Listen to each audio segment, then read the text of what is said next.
Okay, welcome to my stream again. I'm back from my short trip last week. Um, yeah, and today I want to work on some kind of likeness video, likeness sculpt from from a photo. I have several examples from the side, from the front, and I want to show you, or I want to practice on my own as well, to create faces or likeness in my sculpts. I took Willem Dafoe here for this example because actually I like him. He has a lot of expression in his face, in his acting. Sometimes it's overacting, but actually I like this guy a lot. Um, First, or before I start, I want to welcome you everyone in the chat. So let me know if you like something, or I mean my, of course, my videos and my courses, or maybe I missed something you would like to see. And yeah, please let me know.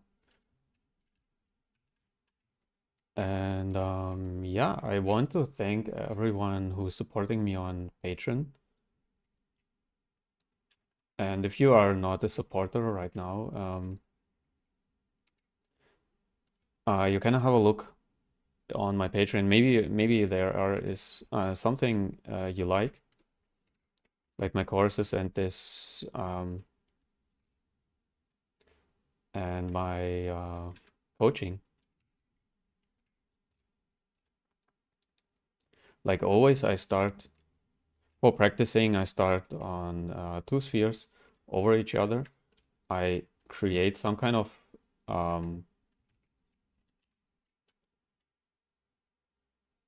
I create something to orient myself,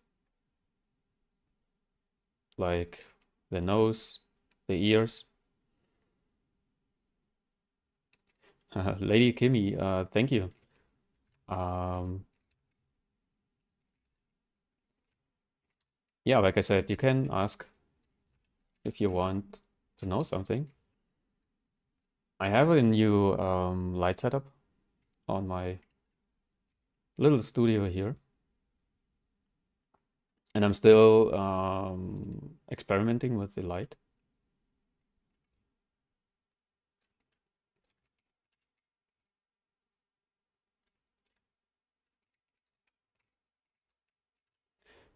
Yeah, I'm creating just some kind of base mesh here. It's yeah, it's like I always do on my characters, especially for my practices. Um, yeah, to have an eye line, to have a nose, to have some ears, I can work with. And I load my front view of Willem Dafoe here. I prepared.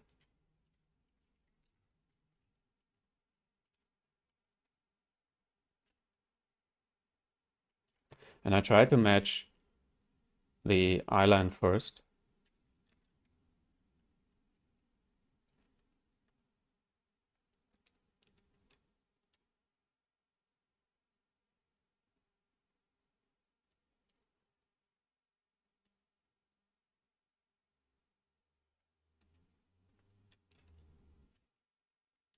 Of course, it's not possible to match it 100%.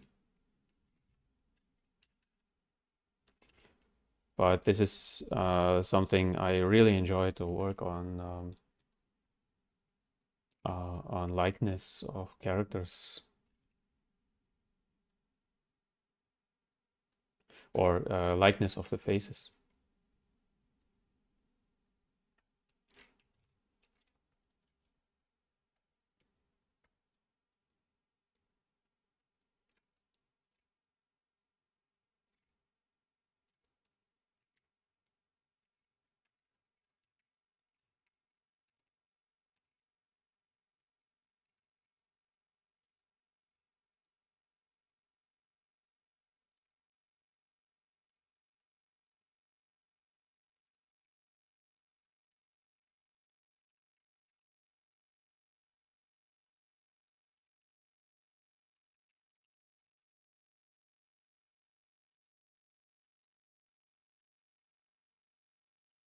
And first what I do is I try to match one side of the face.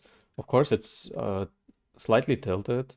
Maybe I corrected in Photoshop. Let me correct it, because actually it's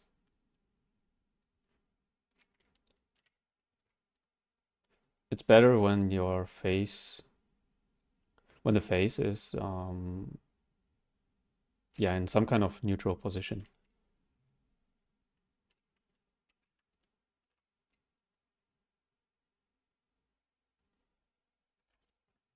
Like this.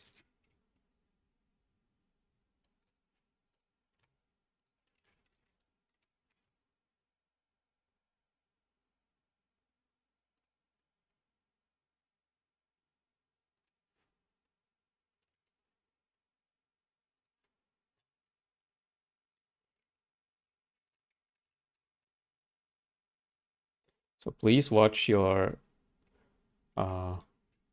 references closely. Pay attention to the overall appearance of the face. And I created a side view as well.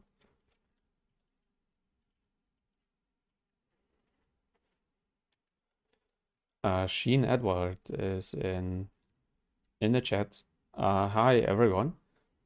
So I don't know if you just enjoy my sculpting or if you're a sculptor on your own. I mean yourself. If you have any question, please ask if you want.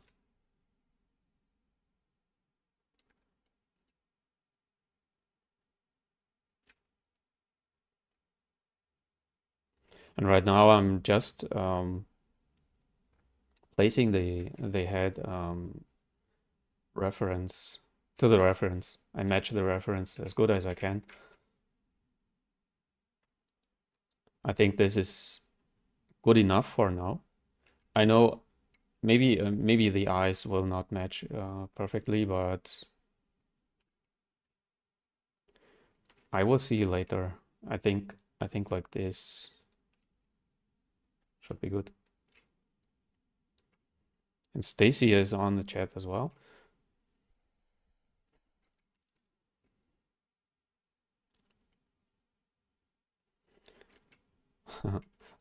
Yeah, you're welcome to study from my channels.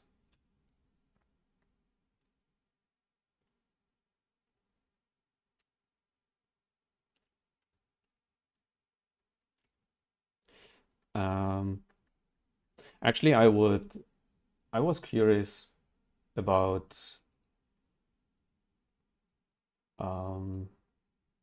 yeah, like I would like to give you some kind of, yeah, let's say a question of the day. Maybe I will do it frequently, that I ask you some kind of question of the day. And I was curious to know, like, I wrote it down because I have to read it, so I do not remember every like word what I wanted, what I was aiming for. So so the question of the day was, I was asking myself, or I was curious to know from you, what aspect of 3D design, of 3D art, is actually fulfilling for you. Maybe you can write it on the chat or in the comments. So we have something to talk about. Last week we talked about, I think it was last week, yeah. We talked about AI a lot, but maybe it's not the, yeah, like most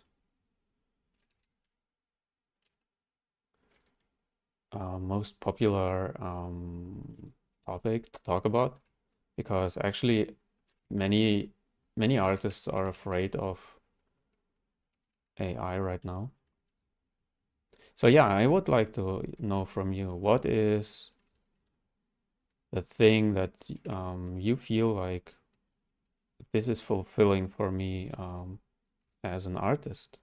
If you are an artist, if you're not an artist, maybe you have something that is still fulfilling for you in your life, and you want maybe to share.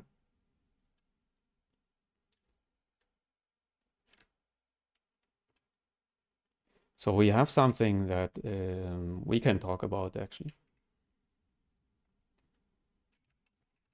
But for this piece here, like I said, I try to match my reference as good as I can first. And then I go like more into detail and correct here and there. So first I stick to my reference as close as possible. And let me store these cameras. If you want to know how I use the camera storage here, storages here,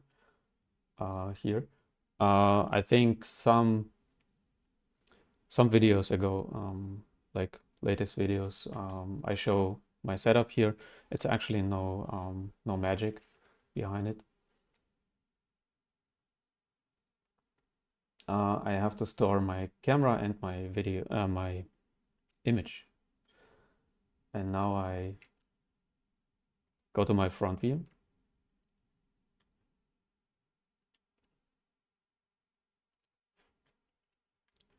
Load this image here as well, and then store the camera as camera 2.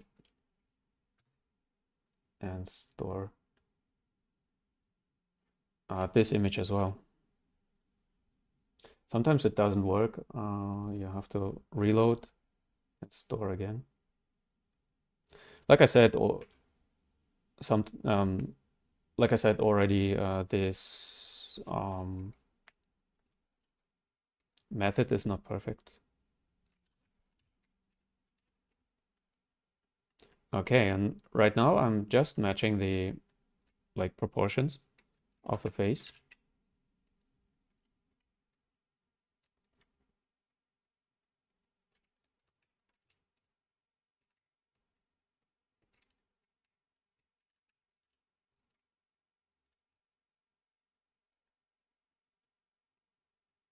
And I think he is already, so as a starting point, this is already pretty good.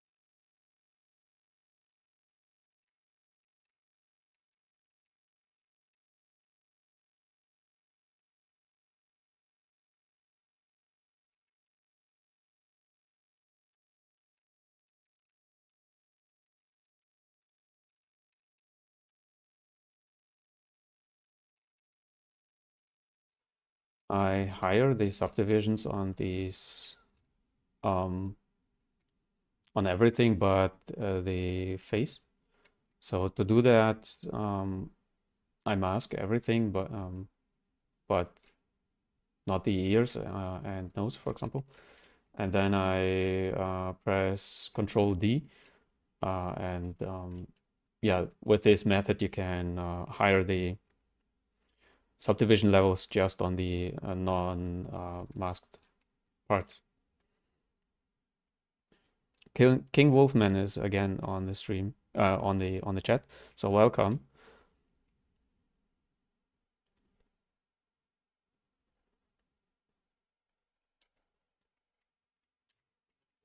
Let me save my progress.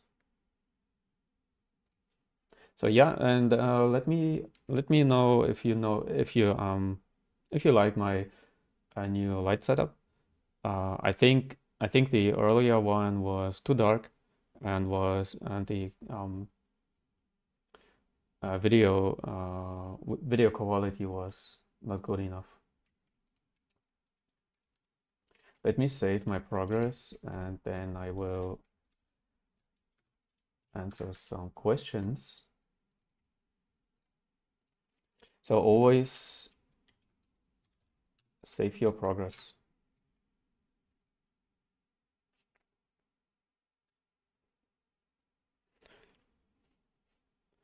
So you have a question.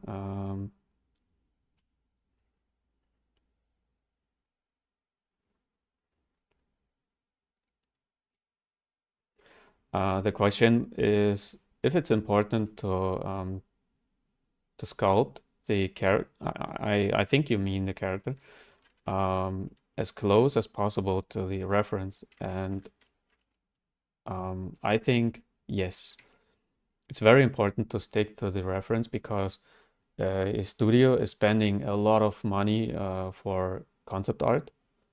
When you mean concept art, or they spend a lot of money for the actor who will play a character, and many studios want exact this face or exact this character. So it's actually a huge waste of money and time when a studio is paying for a concept artist, and you as artist, as 3D artist, you are not sticking to the original concept. So it's a huge, yeah, like I said, time loss and of course money. So stick as quick or stick as close as possible to the original artwork. I think it's the most important thing you can do in your job as a 3D artist.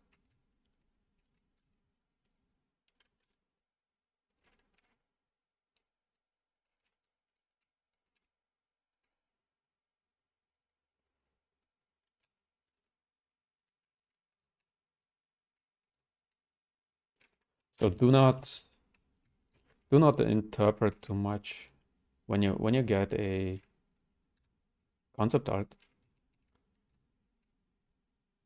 especially in the studio. Do not interpret too much. Just ask the yeah concept artist, how do you mean this, or how what about this? I have this and this idea.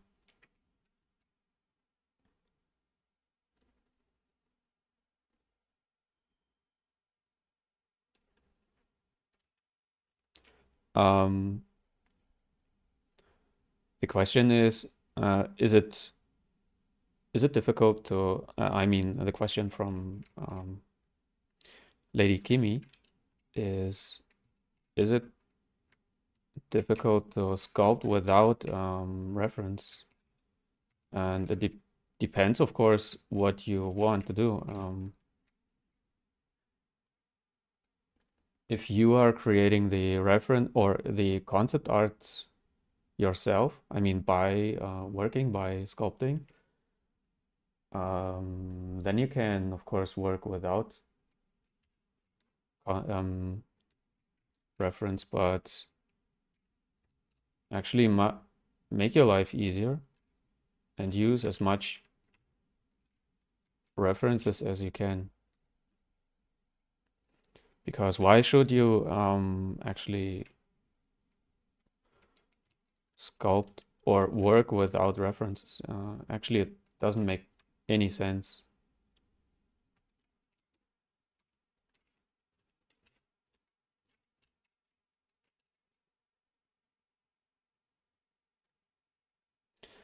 Okay, I create the eyelids.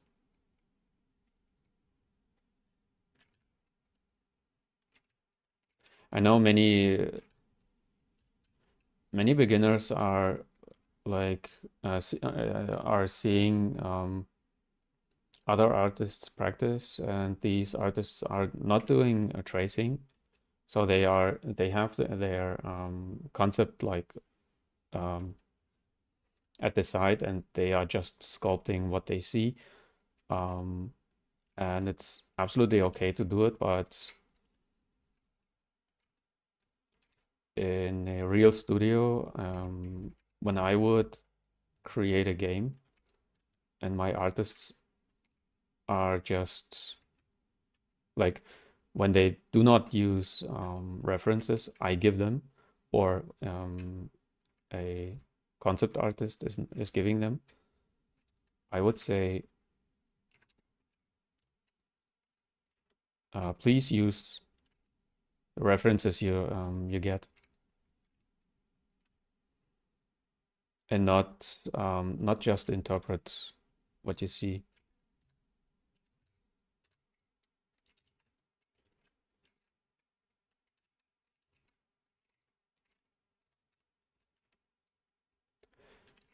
I know likeness is a process that's um, not easy, and it takes its time. So take your time to create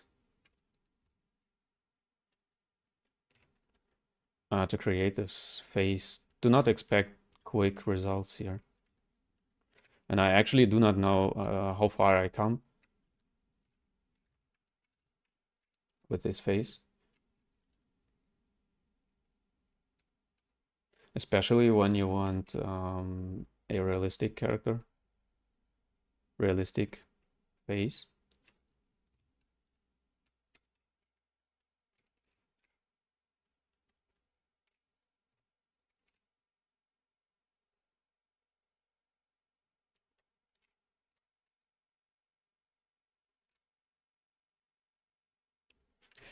It's the same. Actually, I was asked by someone, like, how can I create, or why do not I why don't I create faces from one sphere?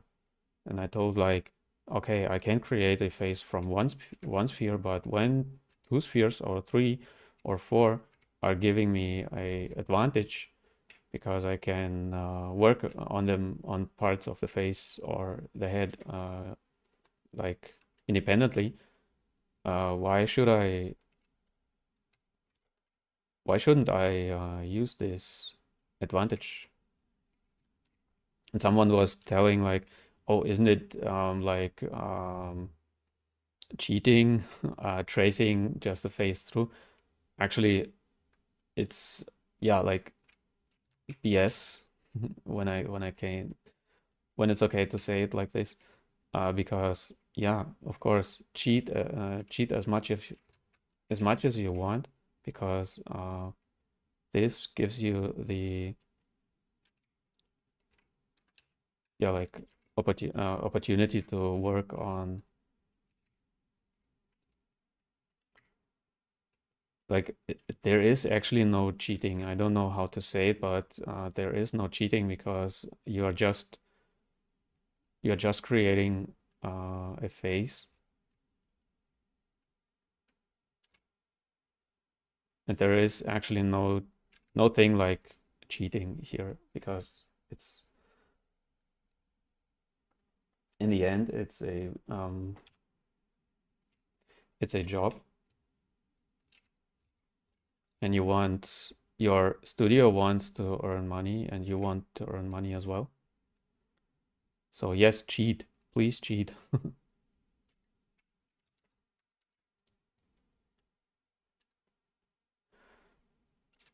There is another question from King Wolfman.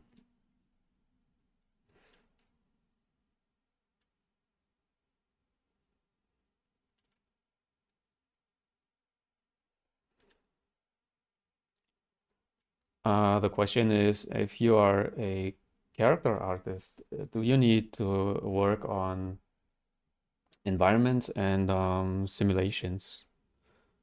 I think you mean like more technical stuff, and it depends always on the studio you're working or you want to work with.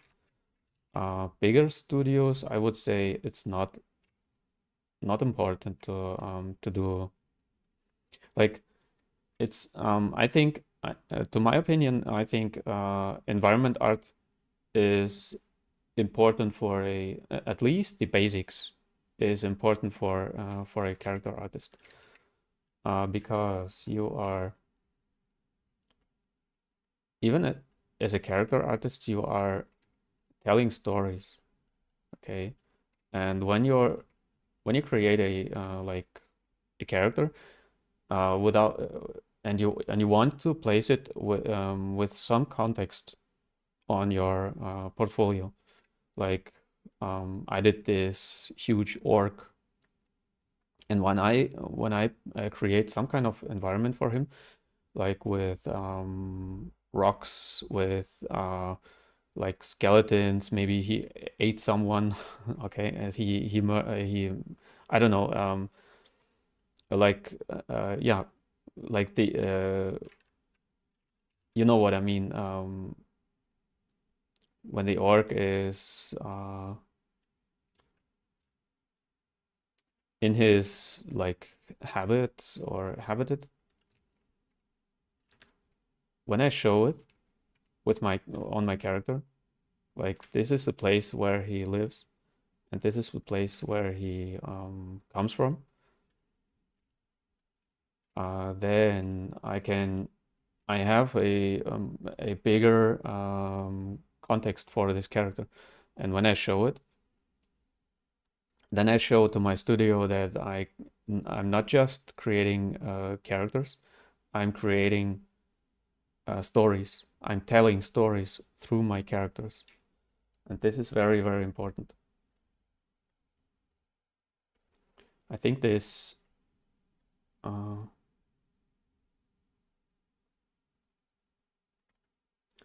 I don't like this perspective here. I have to correct it. So I hope this makes sense for you. Yeah, tell stories through your characters, and when you can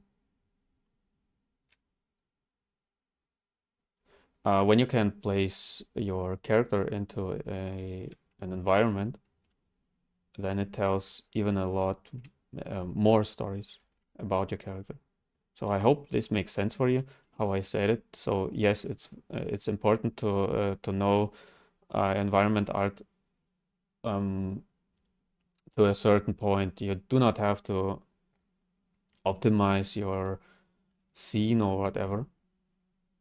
So for optimization, there are other people in the studios responsible. But when you present your character, present it, present it in a environment and a pose.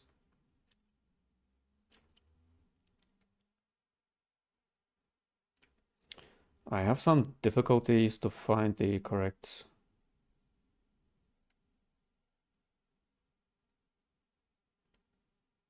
correct pose of this face. Let me try it like this.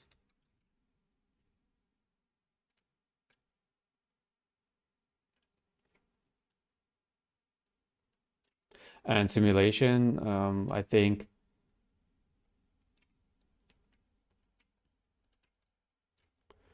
like VFX is not very important for a character artist, like water simulation and so on. But cloth simulation is very important for a character artist, yes.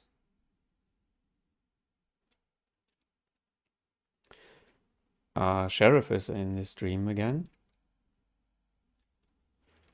Hi everyone who is new to this episode, and yeah, like I said earlier, I want to implement like a question of the day,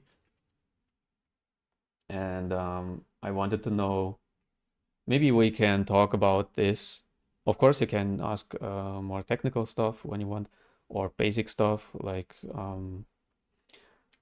is it important to know environment art?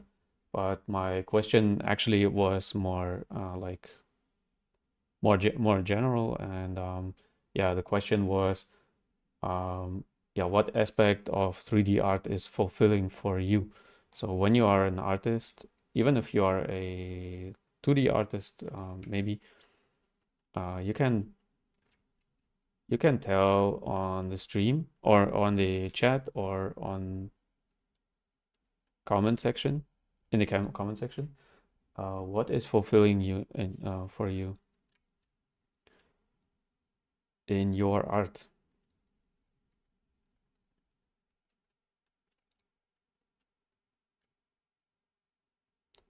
I think uh, this perspective is better than the other one.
Um, yeah, and now in this like in this step, I'm going for and back between the references. Of course, it's not a direct view, like he is not watching towards the camera or so. So I have to mix here and there. Like you see here, the nose has the correct shape, but it's too long here because I did it in the front view here. So there is a mix, like you have to mix both perspectives until you match the face perfectly.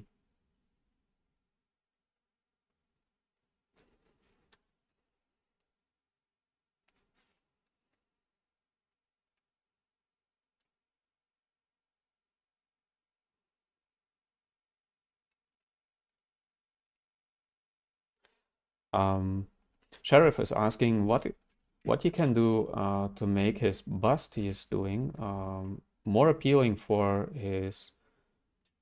uh, for his portfolio. Uh, it's actually a pretty good question because it's a very important question as well. Um, and I think you should learn when you are creating busts already, I mean heads and faces, then you are maybe more experienced. So even more experienced artists should focus on like fundamentals like um, light and color, and of course depth. Create as much depth as you can on your sculpts and your renderings. So by depth, I mean like mm, show details, show maybe when you are presenting your character in an environment, so show depth like this. So there is an environment this character is living in.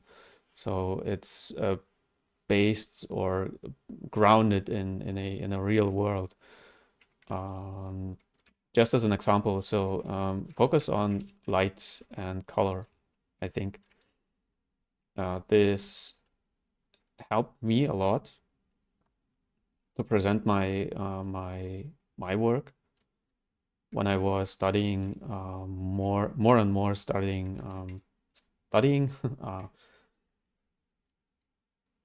light and color.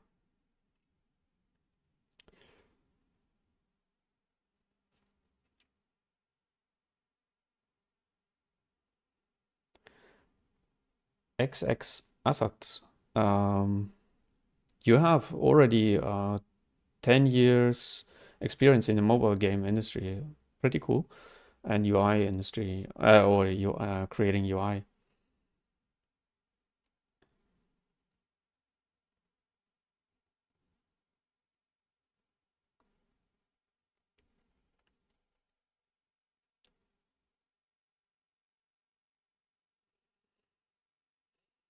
And your okay, your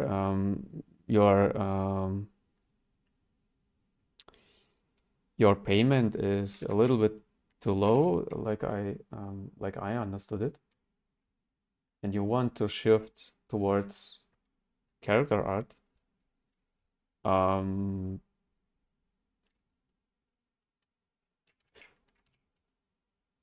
Let me. You want to shift towards character art because you love it, and maybe you can earn a little bit more. Of course, it depends where you live and where you work. Maybe your studio is not able to pay you more. This happens, of course. What you can do to shift to shift to character art is, of course, learn anatomy, learn basics. Like I already said, basics are basic shapes, painting, like 2D drawing of anatomy. Yeah, your anatomy learning should be like, I don't know, 80% or so of your overall learning. So focus on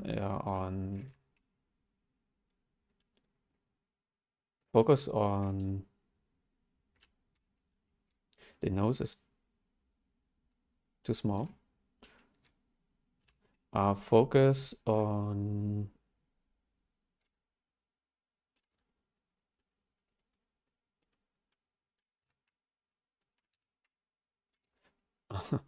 focus on anatomy, actually.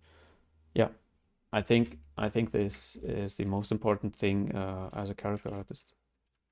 So it's actually the starting point for every artist, learning anatomy and learning structure and learning basics like basic shapes, basic lighting setup and this stuff, but not too early. So do not spend more time on anatomy first. Until you can create or draw anatomy some kind of from the imagination or from your memory. Of course, you are allowed to use references even when you are a pro artist, but you should be able to create a basic head like this just from your memory.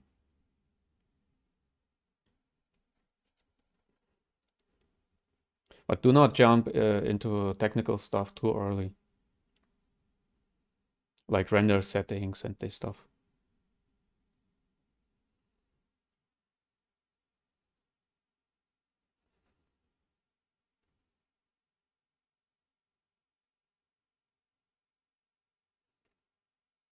Yeah, you're working in Pakistan. The earnings in Pakistan are maybe a little bit lower than in Europe, of course. So when you when you hear like from European artists that they earn, I don't know, maybe they earn 3 or 4,000 euros per month. It's actually a pretty usual payment here. It's nothing it's nothing special actually. And in of course in US as well. So when you hear about payment in Western countries, then don't think that like, oh, they are earning so much. Actually, when you live in the US or in Europe, it's actually not a lot. Okay, I have my base head, and I work now on some features that are very typical for this face. So like the cheekbones, like his mouth, it's very, very typical for this person, for Willem Dafoe.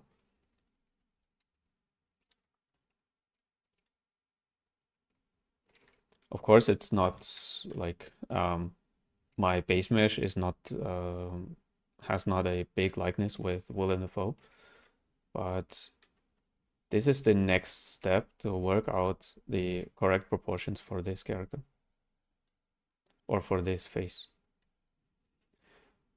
And for this, you need a lot of knowledge about anatomy.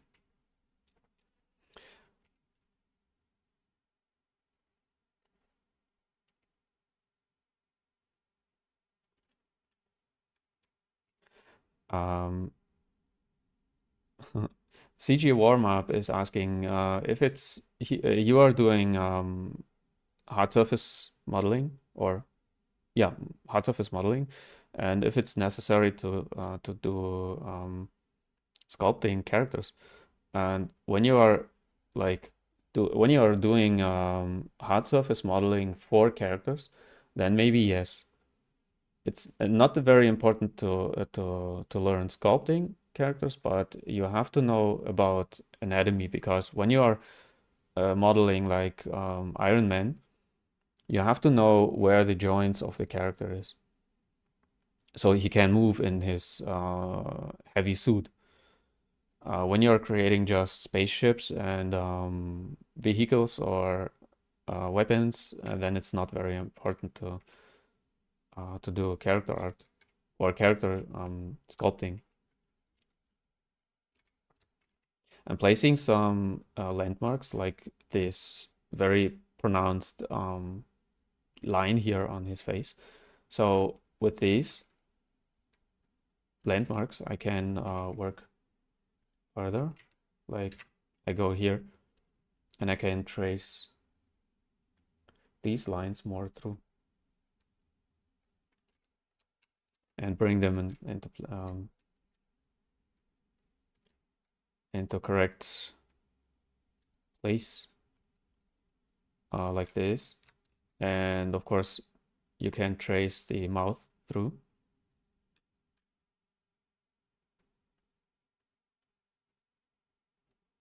And the main features of the face.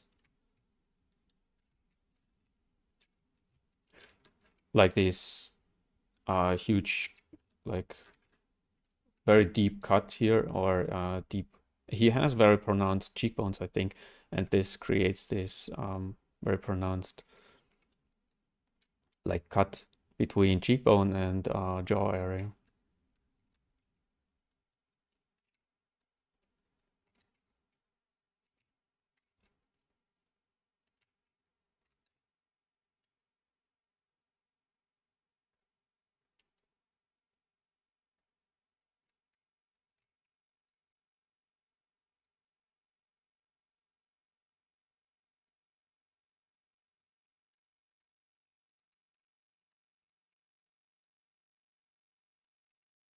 And my thumbnail was showing just another face of him. I create first Usually I create first the neutral version of the face, and then I work on the expression.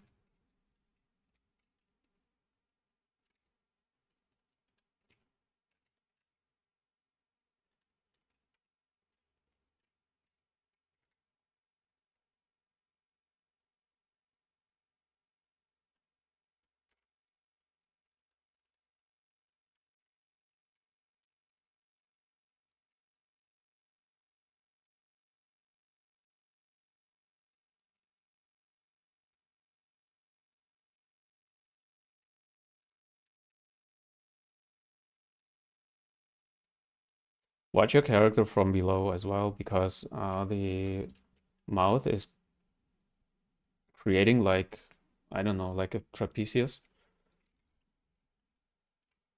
shape here.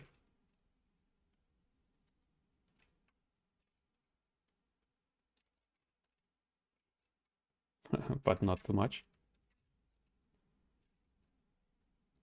So work with the move brush a lot.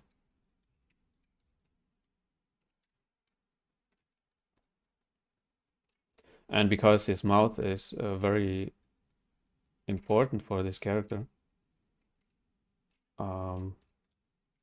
I spent more time on the mouth than on other parts, like the ears.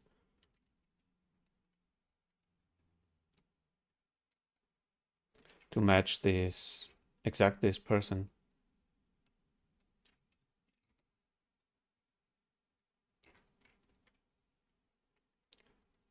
Or his personality, I mean.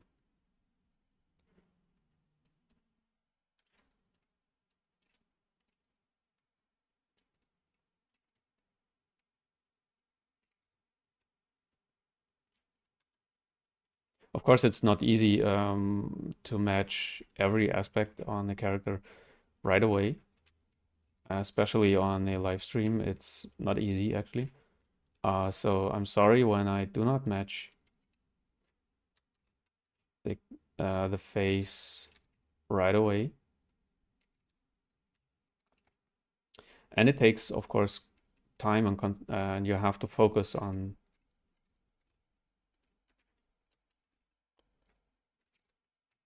it a lot.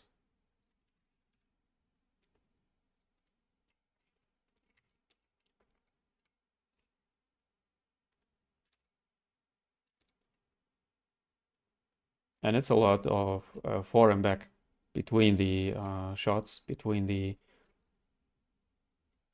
references.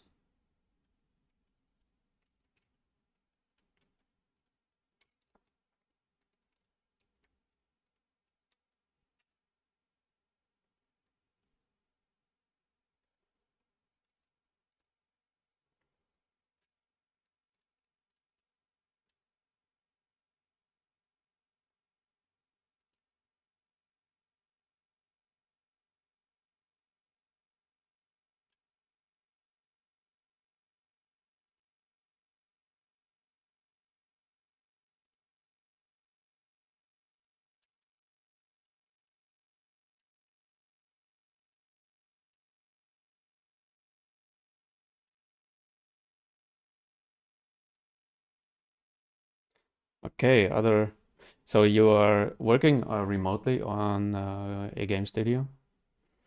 I'm curious what kind of maybe you told it. Oh, you want to create you want to work more on characters. You told it already. So what kind of characters would you like to work on?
like I said, don't expect too much in a short amount of time. Take your time to create a face.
Yeah, actually, you say it. The payment in the game industry is very, very low. So when you want to earn more money, um, I don't know, maybe one possibility is, of course, to work remotely as a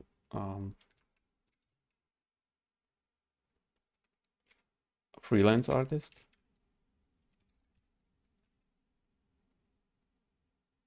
But as a freelance artist is not easy to work because you have to find work, you have to find clients and so on.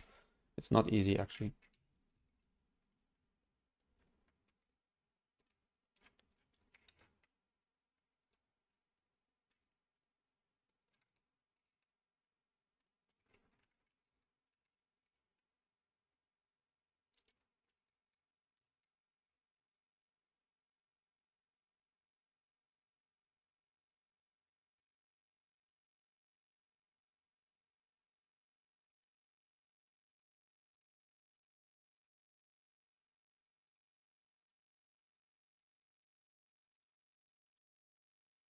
And on this piece again, um, yeah, I'm working towards like I'm working towards the likeness of this character or of this face.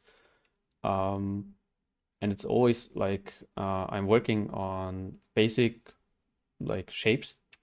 Then I work on more of the proportions, and then I work more on details.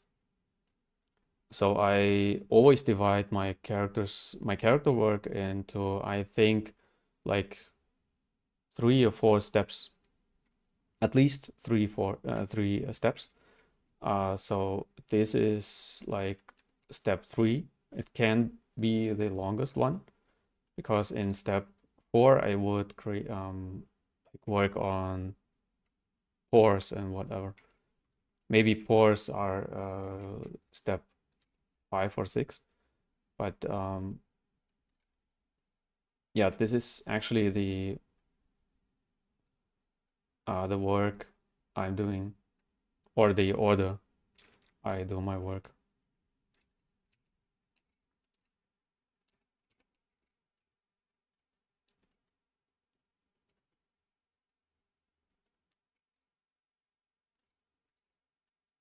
So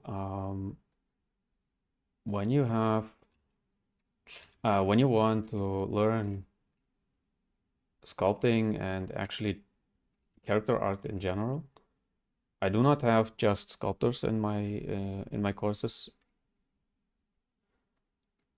So my students are not just sculptors or character modelers.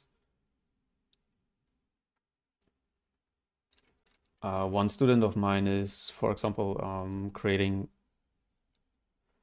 concept art, and I'm coaching him towards concept art. So when you want to learn from me, you are absolutely welcome on my Patreon. And yeah, it's actually not necessary to work with ZBrush as well. So you can work with whatever you want, Blender or I don't know, doesn't actually matter.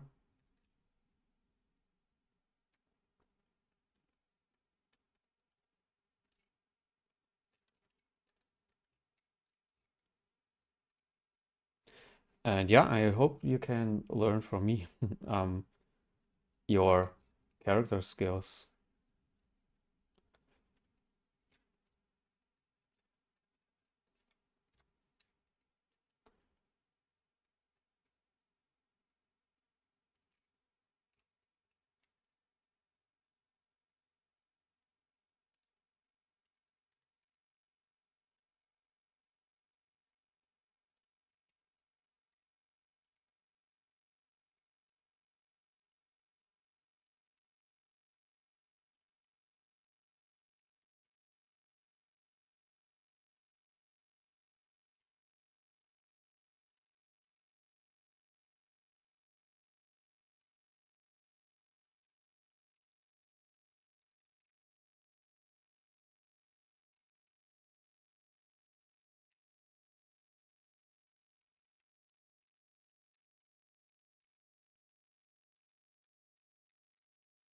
What do you think about Willem Dafoe playing Joker in one of the next Batman movies? Actually, I would prefer him to try his version of Joker. Um, I liked Joaquin Phoenix as Joker, but I think I don't know if Joaquin Phoenix Joker would fit into like the existing movies.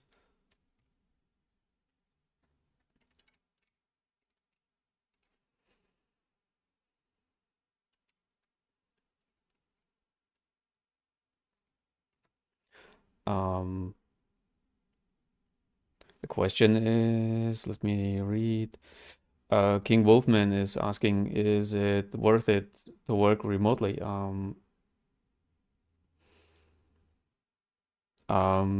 Is it worth it? Yes, but it's not easy. Not easy to find clients.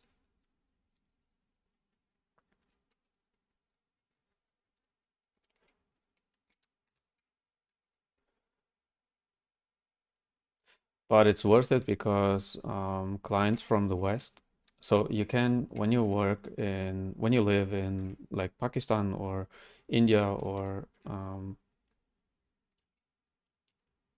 uh, in these countries, then you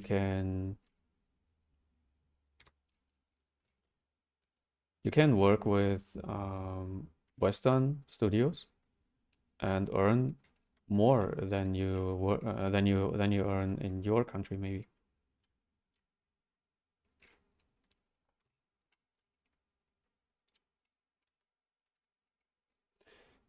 So I need another view of him.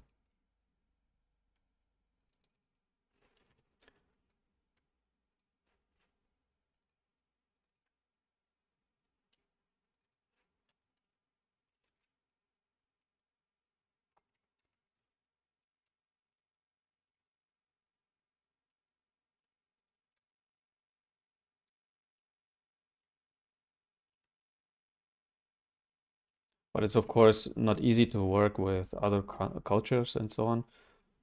So you have to, yeah, like you have to be able to work with people from other cultures. It's not easy.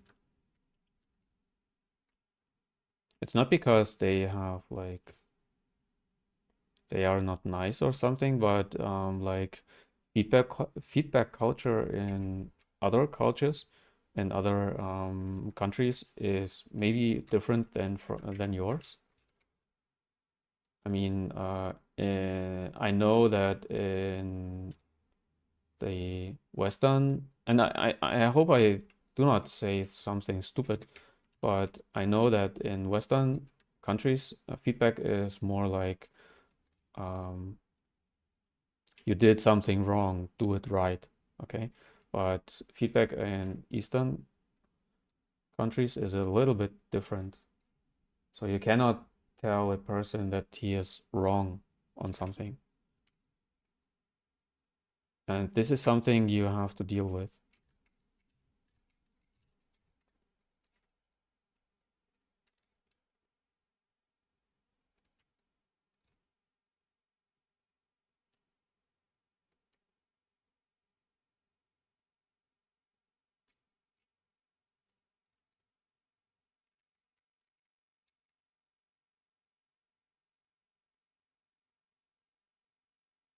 It's a very dark image of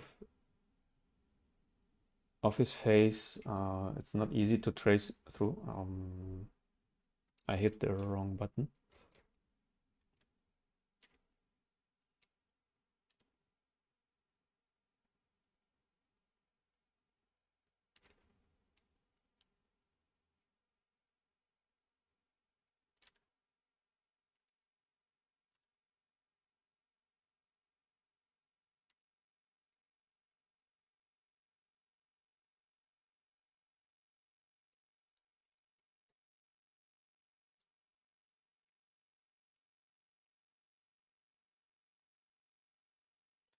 Um, from XXXX Assad, another question is good drawing skills necessary for a character artist? And you mean for a 3D character artist?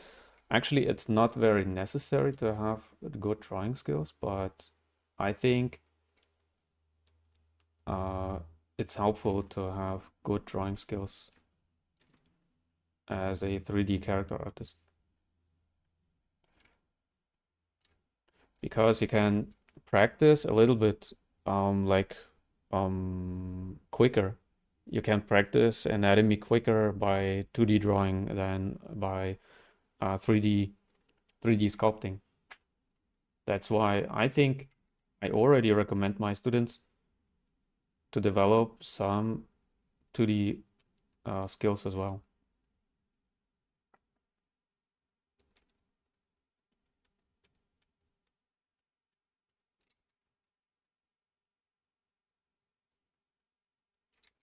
But of course, no studio will say like, oh, you cannot draw, then you cannot be a 3D artist. Of course not.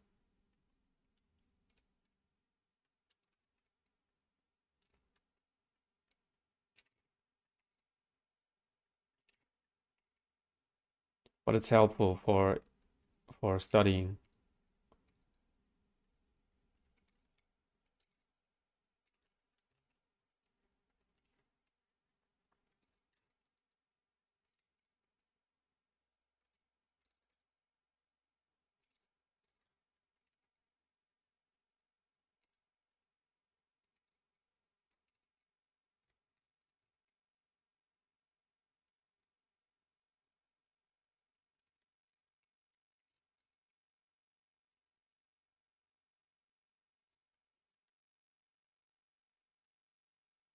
He has a very special face actually. It's not easy to match,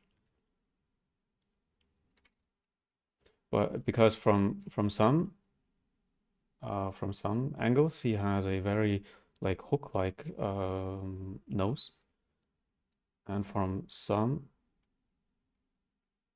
they has he has a pretty normal nose.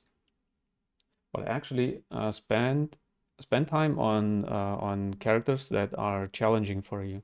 So do not spend too much time on characters that are like not challenging and easy to make for you.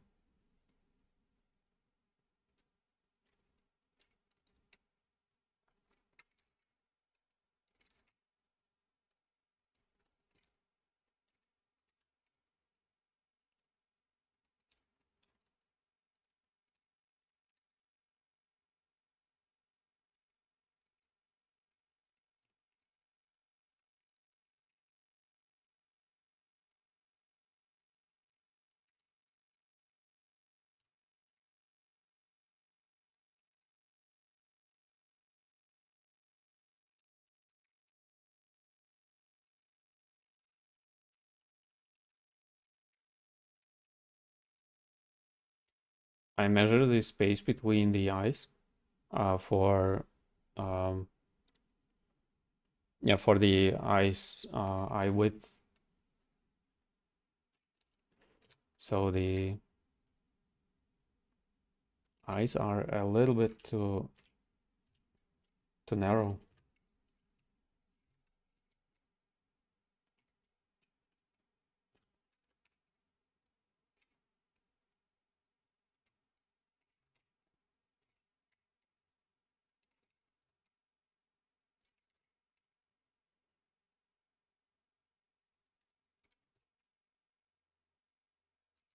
Of course, it's a development process. Mostly studios are not spending too much time on this stage because when they want to create a character like Willem Dafoe, they will pay him for a scan. And you, as a 3D artist, you have to just sculpt over the 3D scan.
So I'm creating this face because it's challenging.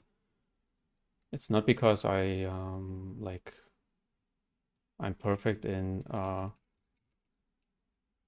want to get perfect or I want to create perfect faces, but it takes its time, of course, and it's practice. And the more challenging things you're doing,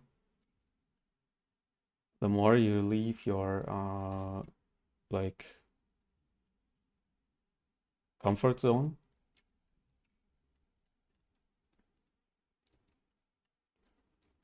The more professional you get actually in your art. And creating faces will become easier and easier. Actually, he reminds me like Lex Luthor or some kind of this characters.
Okay, other questions?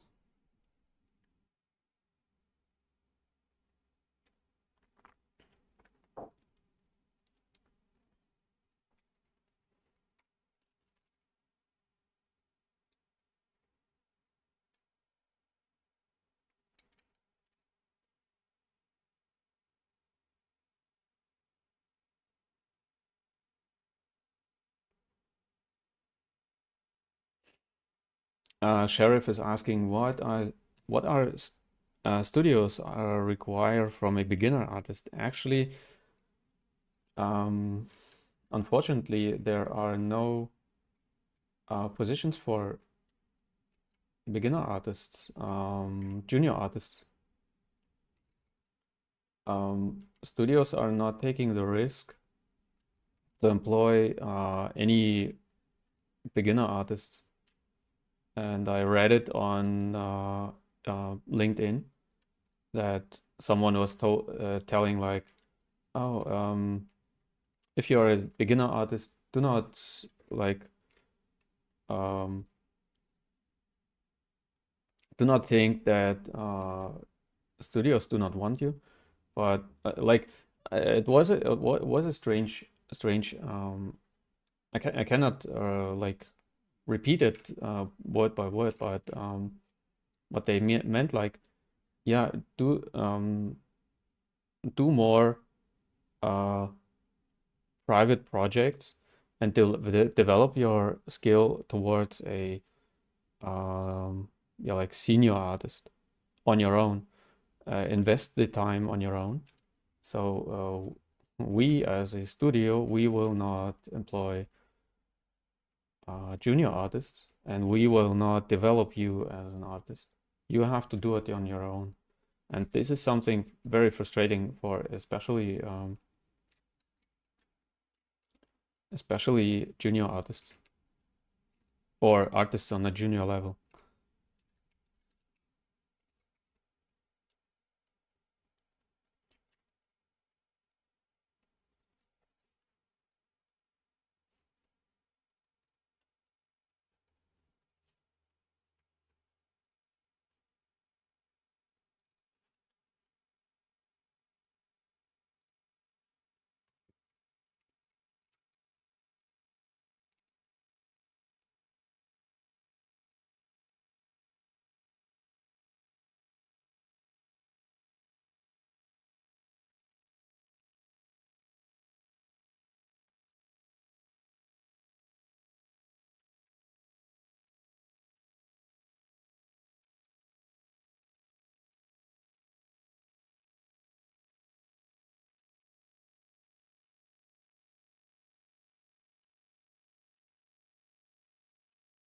His face is really challenging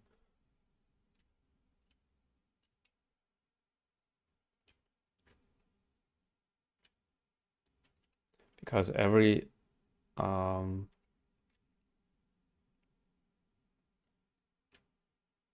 every angle of his or the references I got, every angle is showing another face actually.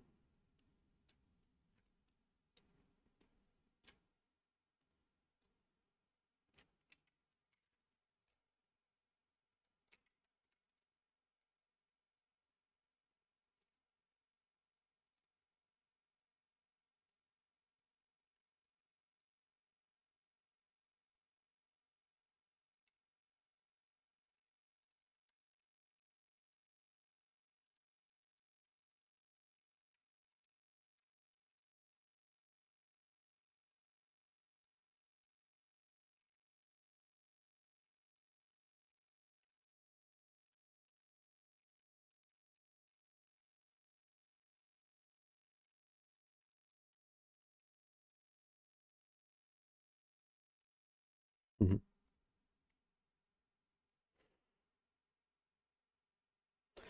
Crisis Bomberman, you have a question. Let me read first.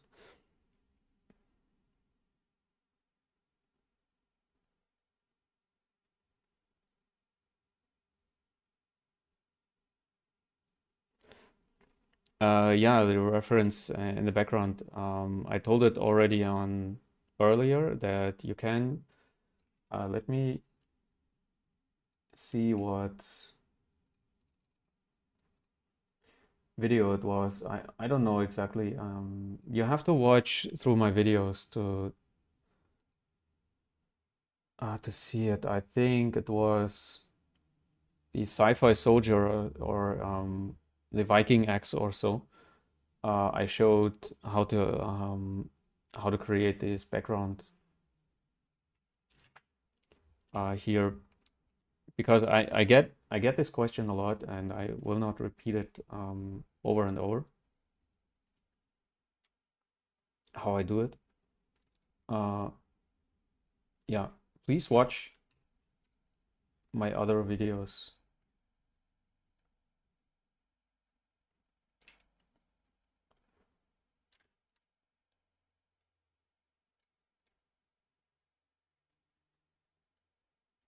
Okay, his eyebrows are more round.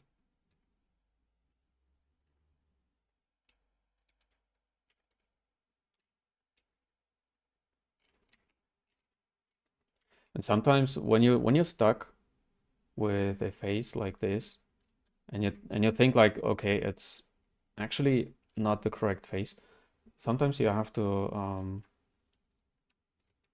make a break, and sometimes it doesn't work actually.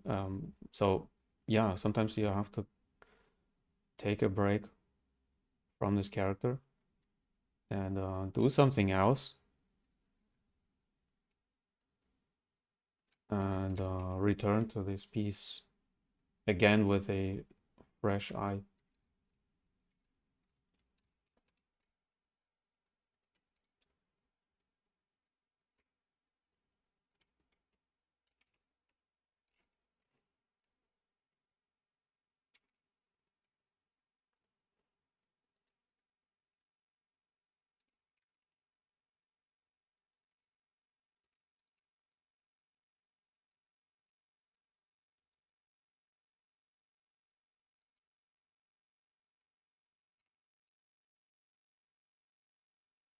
Of course, he has not an usual face, so you cannot watch for other references, like uh, other faces as a reference.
Mhm.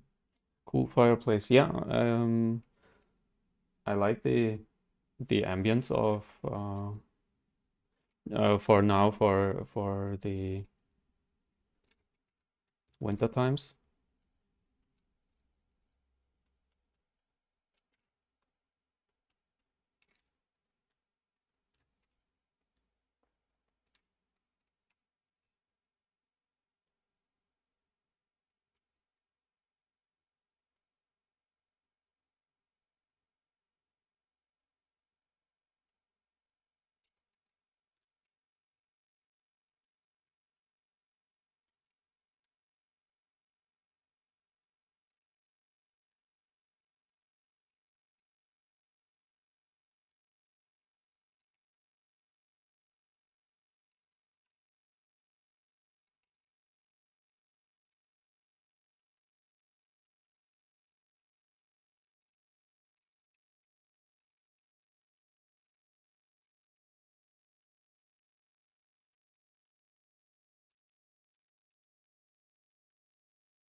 very subtle changes in his face are very important especially for his face.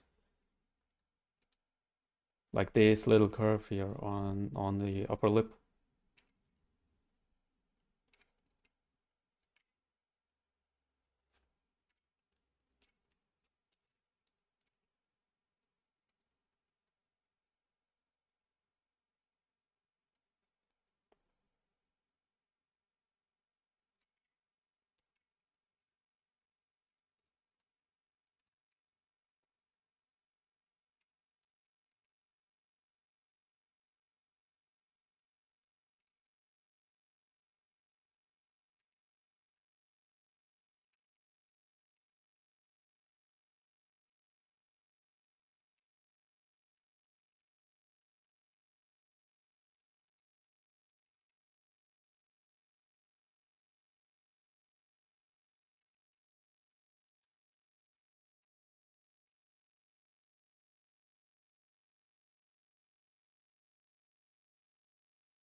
And the front view again. So switch between the views to match them as well. So I think his nose is creating a uh, strange curve here.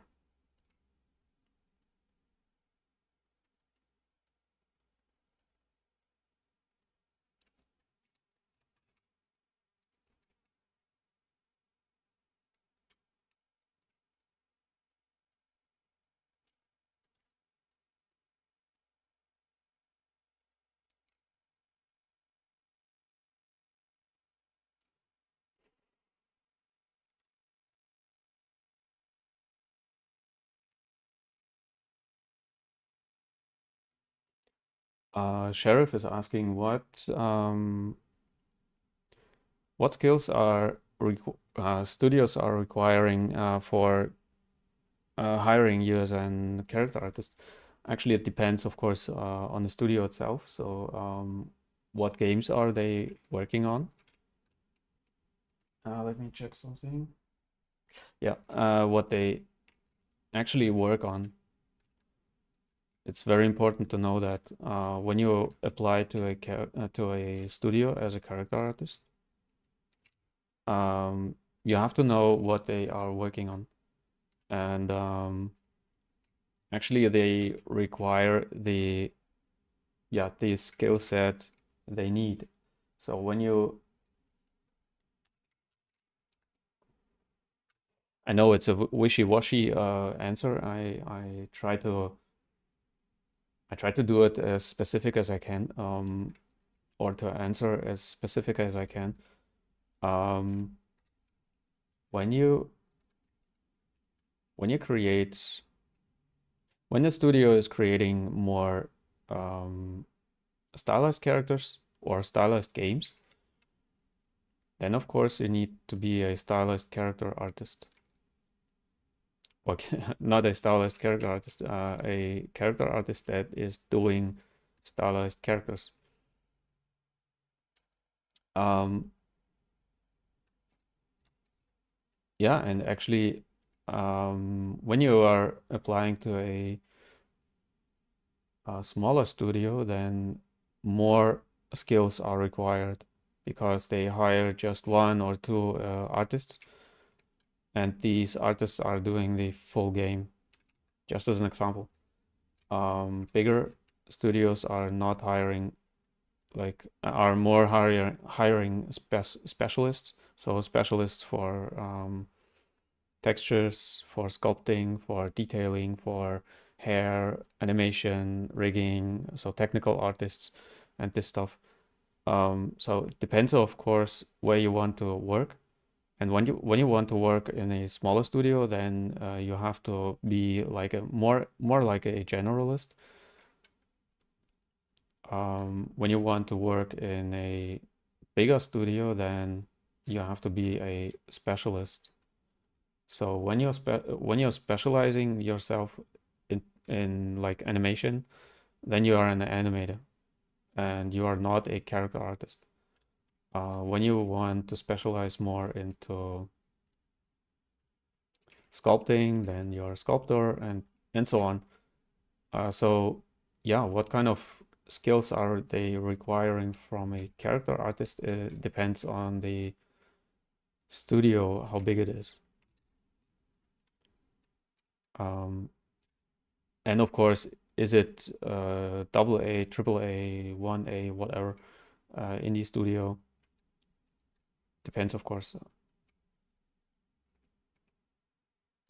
So I hope this answers your question. Like I said, I know most of these answers are very wishy-washy, and it's always like, oh, it depends, of course. And I try to answer the questions as good as I can, or is as specific, yeah, is as good as I can actually. But it's not always possible to answer it for everybody. Like the answer is not satisfying everyone.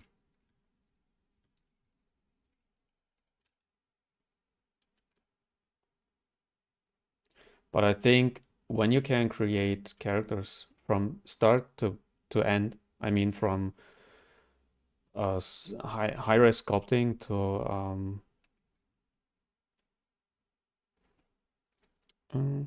let me see what you're.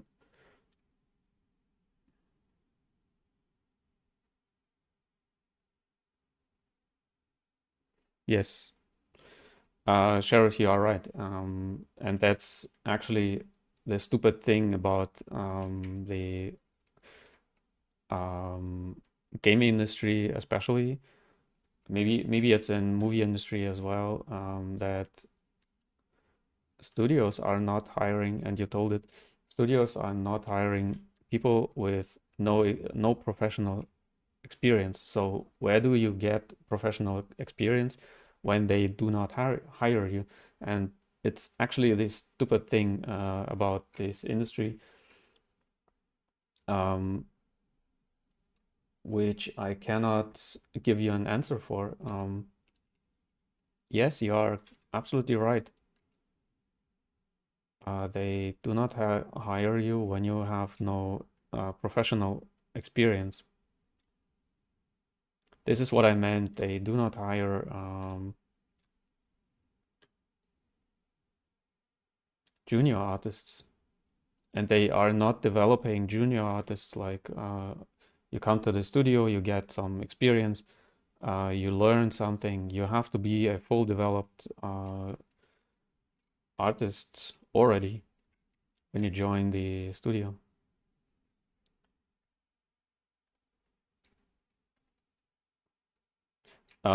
Maybe some indie studios also are hiring junior artists because they cannot afford a senior artist. Maybe you have luck and get a job in a small studio, and you can get some experience there. But actually, big studios are not hiring junior artists.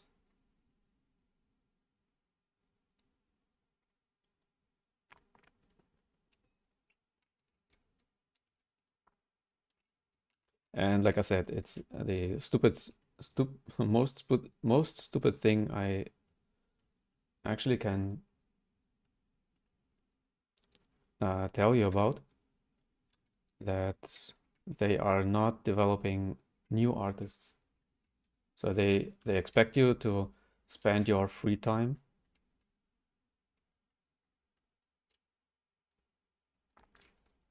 spend your own money on learning, hiring people like me who are uh, teaching these skills. Oh, I wanted to spend some time on the eyebrows. Actually, mm, it's hard to see uh,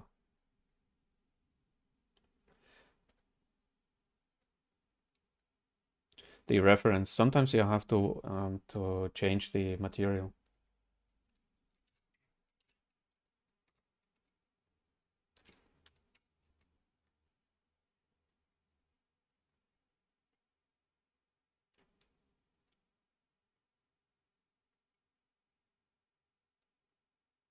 So game industry is actually, I don't know, it's getting more, like I said, more stupid and stupid.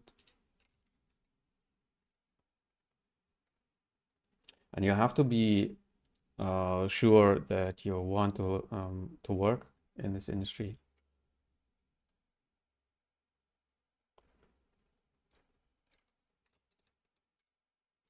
This is my actual opinion about it. Of course, it's very fun to work on characters, to work with people who are sharing your like passion for this media and so on. But bigger studios are, I don't know.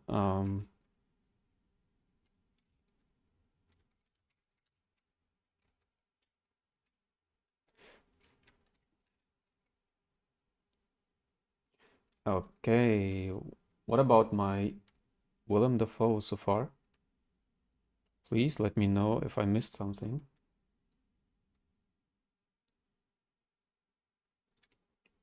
Yeah, like I said, it's a development process, and you have to develop the face itself more and more.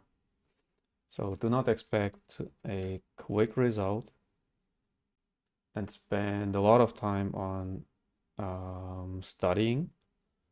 And if you want to learn from me for being more professional, please watch my Patreon page. Maybe there is something for you you can learn.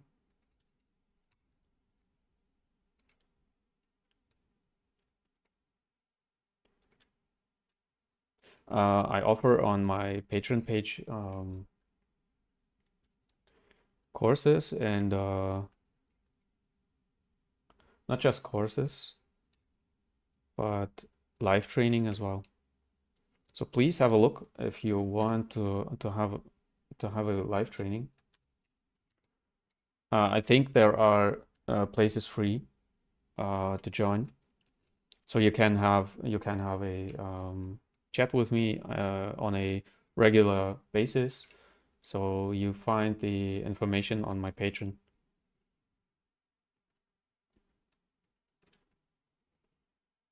And of course, you get feedback from me, and yeah, and I support you as much as I can to get into the industry.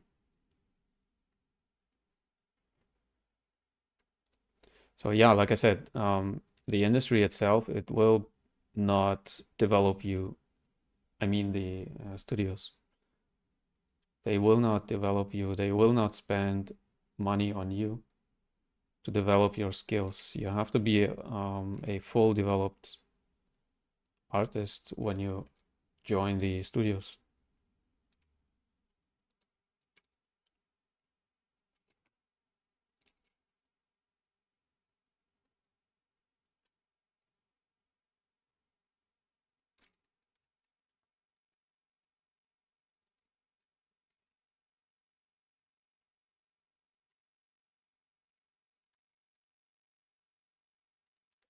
And someone was asking me earlier, like, is it possible that a studio sees my work and tells like, oh, we want to work with you? And I told like, nope, it's actually not happening because they have too much opportunities to work with professionals, and they will not contact me or you um, to work with us.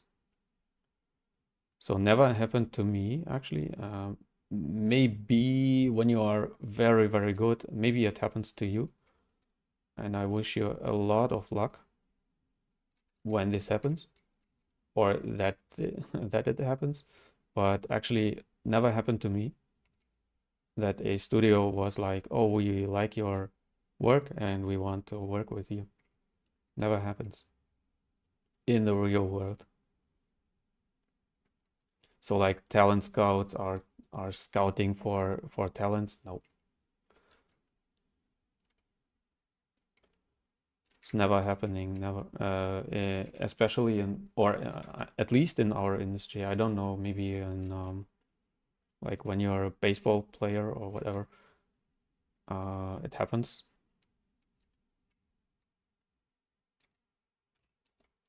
But not in our industry.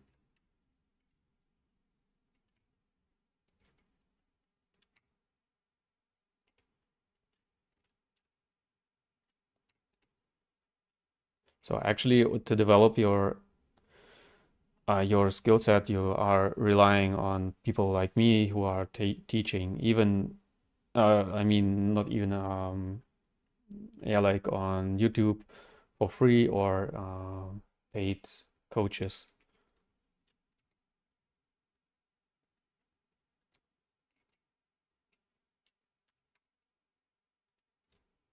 And you have, of course, to decide if you want um,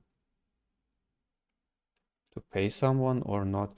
Actually, you can, of course, learn everything through YouTube and free tutorials, but it takes, to my opinion, it takes a bit more time.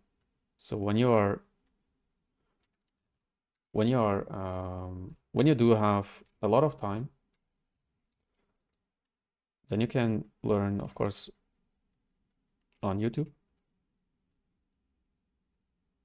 But when you want to when you want a professional like uh, feedback or so, you have to pay someone for it.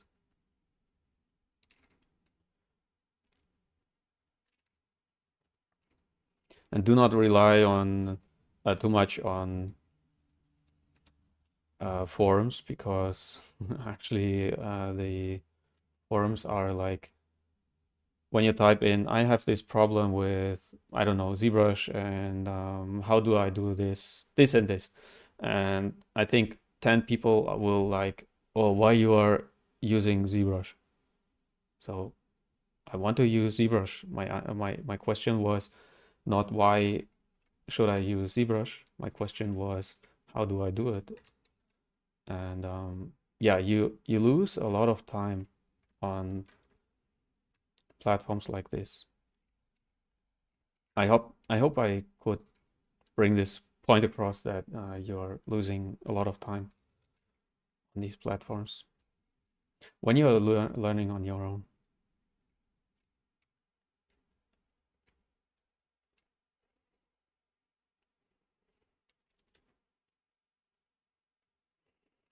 Um, I hope I get your name correctly. Uh, Ahmad Ali. Um, I know you have always some like cool names, but they are so hard to pronounce when you do not know the language.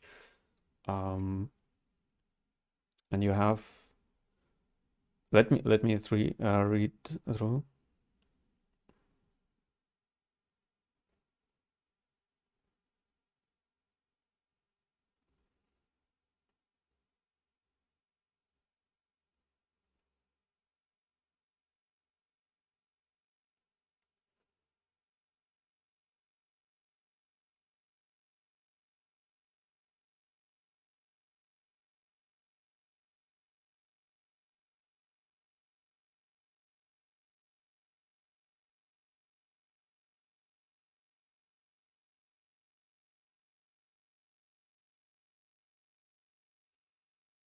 Yeah, it's actually a good question.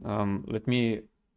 I try to summarize your question. So, you see, pro artists who are doing a likeness, but it here and there it doesn't match the original like reference.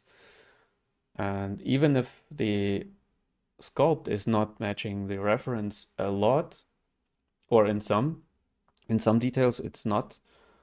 Um, in some details it's not matching, but it looks like this person. And how do they do it? Actually, it's a pretty good question, and I think the overall shape of the face, like my second step, I create first a like a base head first from this distance, and this resolution, okay? And the overall shapes of the head and face, lower face and upper face, should match the original concept or like photo. Okay, these parts should match the photo, as well as the ears and nose, and of course the shape of the eye. So I'm focusing on these parts. This is the first step. The second step is a little bit more in depth, and or more like more detailed, like this detail, like this resolution. I try to match major like lines in the face. I hope this makes sense, like the mouth corners, um, nostrils, and this stuff. This is very important for the likeness. And the rest is just detailing, like wrinkles and this stuff. And I think when you match at least the first two steps, then you get a lot of likeness, even if you are missing some like wrinkles, like this wrinkle here. I don't know, he has 3 wrinkles, and when you do just 2 wrinkles, it doesn't actually matter, because the overall shape of the face matches the original one. I hope this makes sense. Yeah, like the first 2 steps are very important to match the overall shape of the face, or the head as in general. And now I'm in, I think it's the 4th step of likeness. I'm creating more these major wrinkles, and I try to match them as much as I can. And the 5th step would be like pores or these little wrinkles here.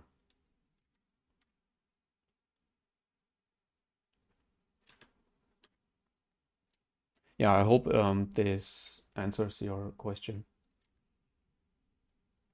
And don't worry, when I'm right now I still have the separate pieces here. Don't worry to have them at these deep cuts here. I mean on the nose, on the side of the head. It's absolutely okay to have them. Later you can merge them and just like blur them out.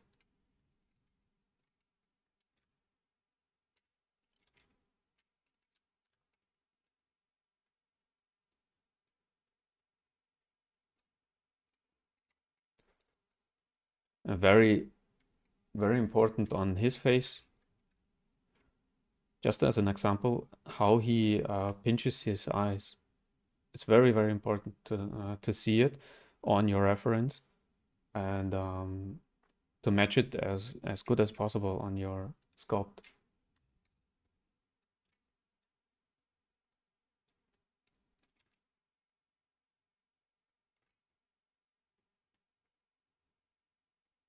So it's like between step 3 and 4. Okay, these shapes like, or these very typical things that he is doing with his eyes.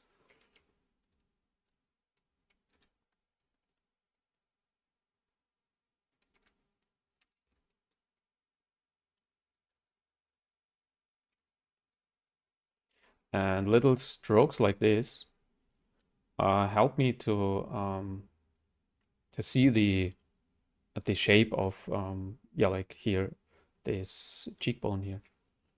So I'm doing these strokes on purpose. I'm not just building up volume, but I'm creating some structure on this cheekbone and see how it's going, like how the curvature is.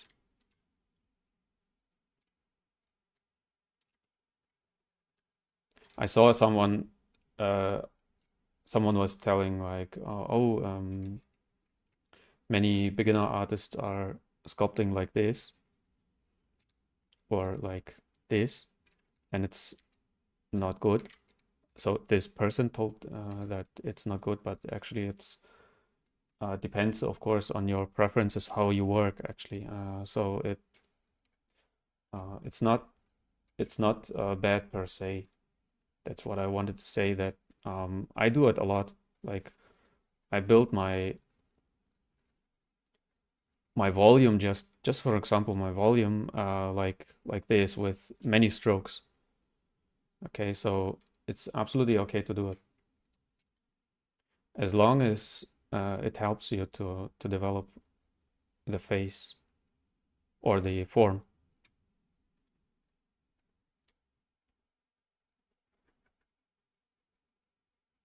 And I'm building back with the trim dynamic, so I'm not smoothing in this stage, not always.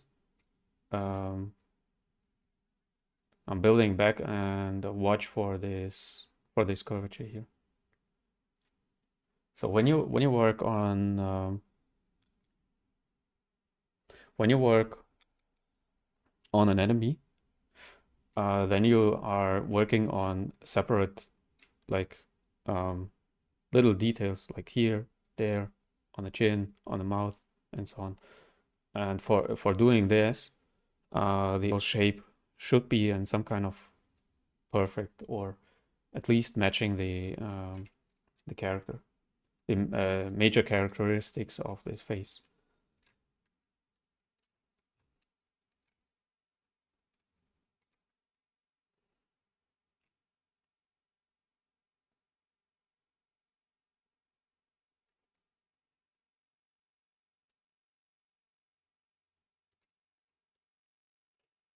Mm, yes.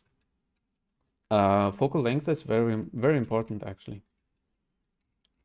You have to know something about or some details about photography as well. As a 3D artist, you have to work with camera lenses and so on. You have to be able to recognize or to you have to know what kind of lens usually are used for portraits and so on.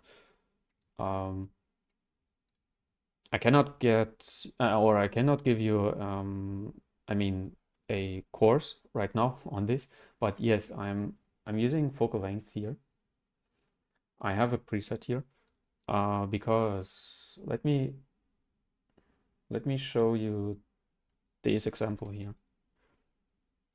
It's very hard to match this face when your focal length is, I don't know, 200 or so. Let me show you. Like this. Um, and I told it earlier, it's very hard to create his face. So with a focal length of 200, you have nearly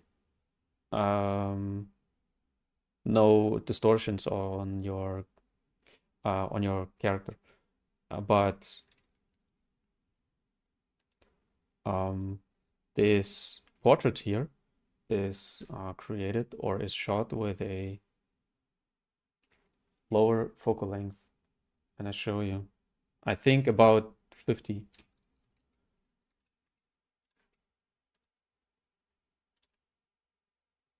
You see, when you place your character, it's matching major. Of course, it's not matching exactly, but it's matching major landmarks a bit better.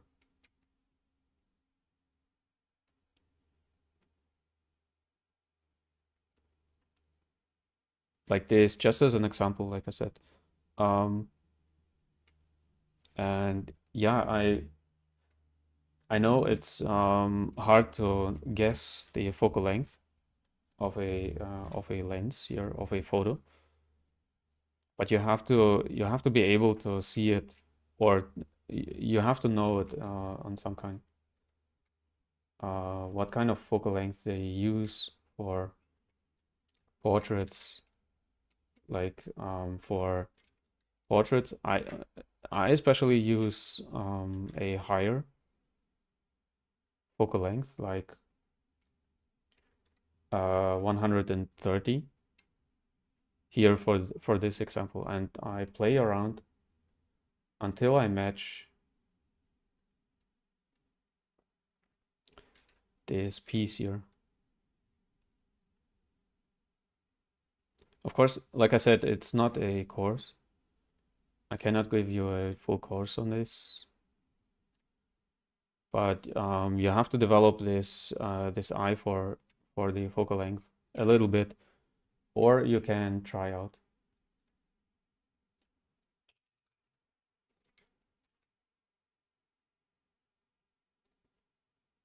So I think on this portrait they used about a focal length of 150, 130. It's like a usual focal length. I think I'm not a photographer on my own, but it's from my experience.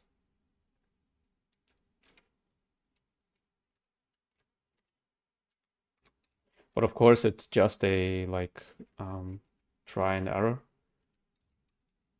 what works and what not.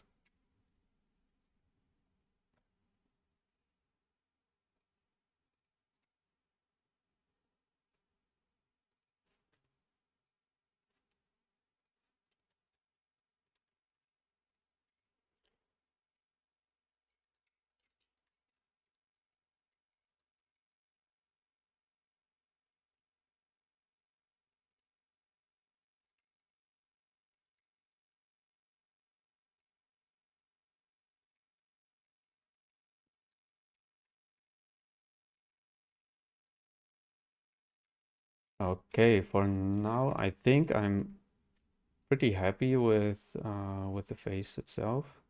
Of course, it's missing some details, or a lot of details actually.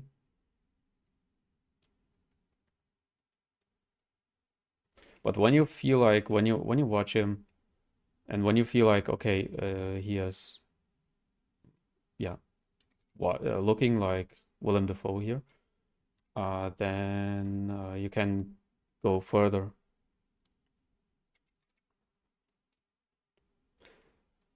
Yeah, it's sometimes not easy to explain something the quick way, because actually when I would create a course on focal length or a tutorial or so, then of course I would start at actually at the beginning.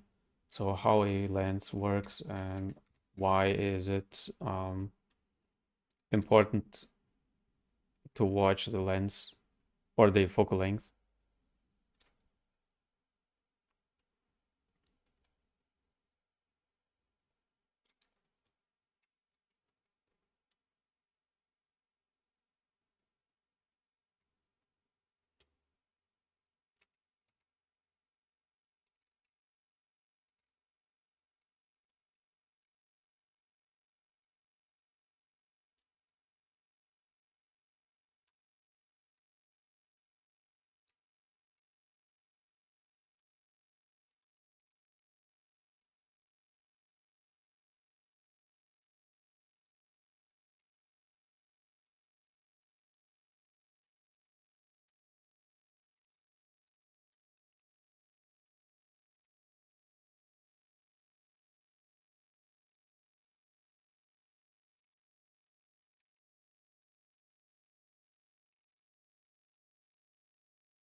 I'm still not working on details here.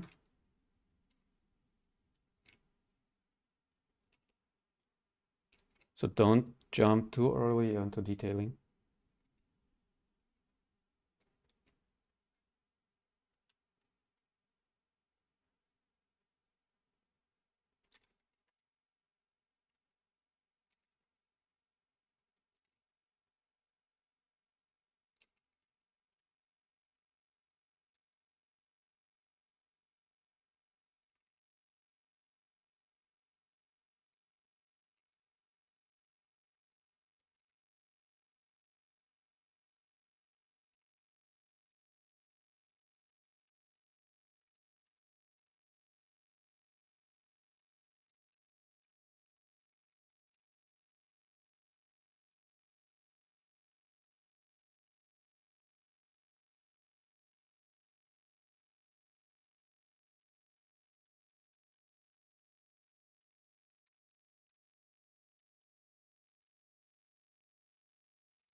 Mhm. Austin Masher, thank you. Um, yeah, earlier I was not actually I was not seeing the likeness myself, and I was like, oh, I'm doing stuff, and I hope it works out. I mean, I hope I get the likeness I promised you. Um, but yeah, actually, it worked out. Just because I spent my time on the character, on the face.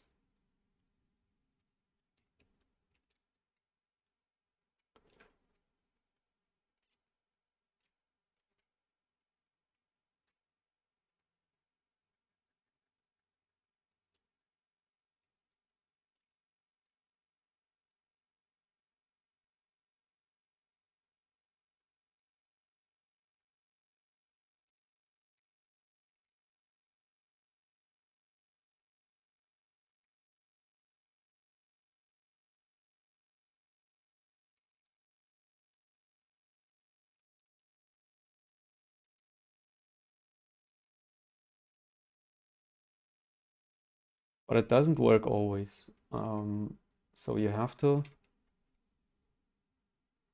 sometimes you have to return to your piece, return later. So when you are not satisfied with the piece, with the outcome, then you have to make a pause the work on it, and just take a break. and return later.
Hmm.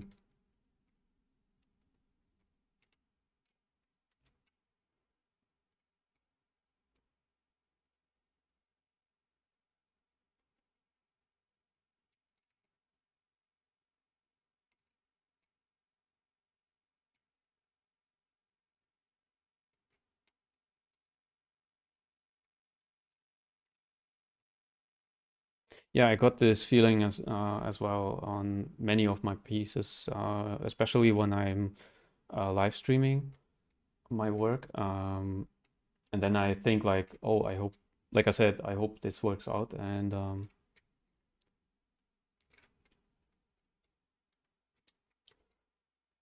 but you do not have to.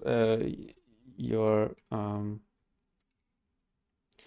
you do not should be afraid to make mistakes. Actually, making mistakes makes you a better student, because or making mistakes and learn from mistakes. This makes you a better student. Um, yeah, as a student, I did a lot of mistakes and I learned from it. And one concept um, of my art teachers was like, they are letting you run into problems, into mistakes, and learn from them on your own. So they were not presenting you a perfect solution and you just learn the perfect solution. Um, you have to develop this mindset like, when I run into a problem, then I can solve the problem on my own.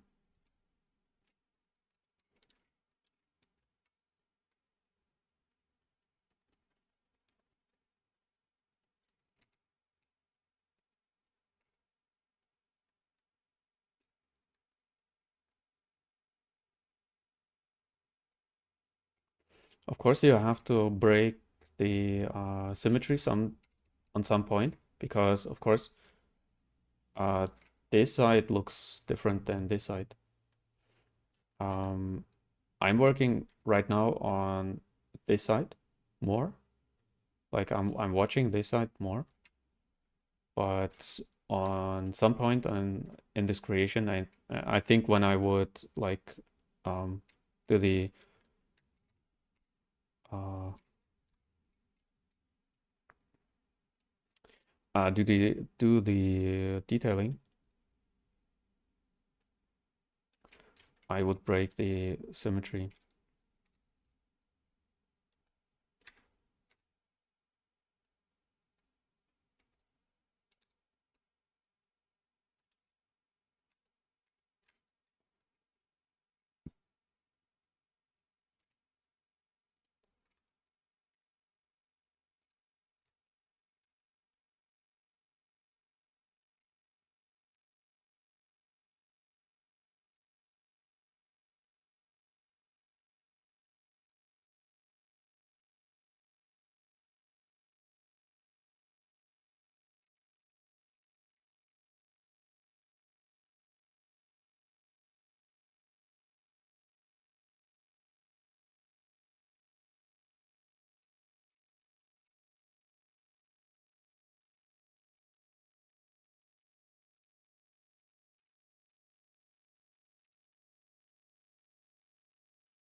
Thanks. Thanks again. Thank you that you are enjoying my work. I hope I'm not too quiet. I'm very focused right now. And I hope you find it entertaining as well. So um, sometimes you are like in a flow, in a working flow, and you are talking a little bit less.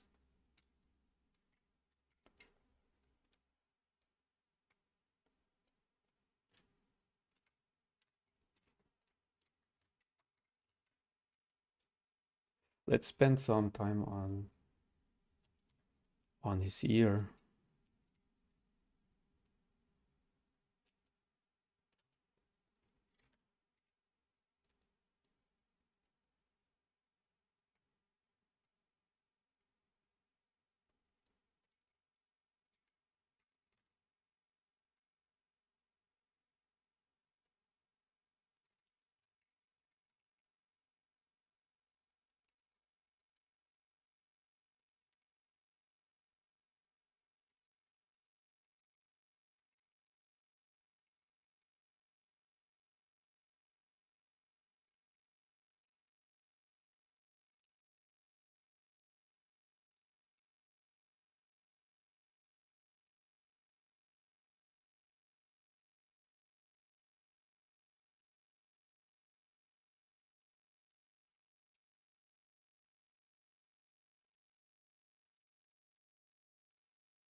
Mhm. You struggle with the ear. Let me show you a trick. Maybe it's helping you. I think you find it on Google as well, but let me show you just two things. You have to watch for this shape here.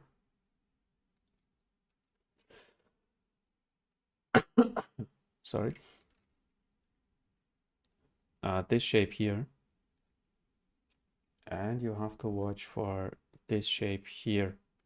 And the red one is creating like a 9.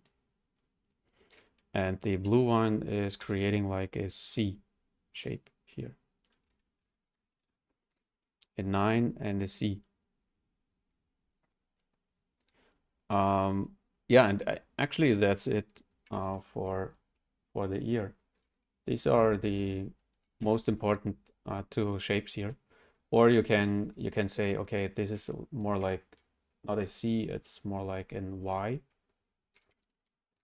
like a bent Y. And yeah, like I said, this one is like a 9, like this. These are the two forms I work first. I work out for first.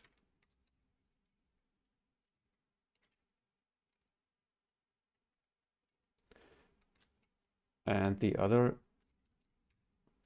forms are getting like I get the other forms more like automatically from these two shapes.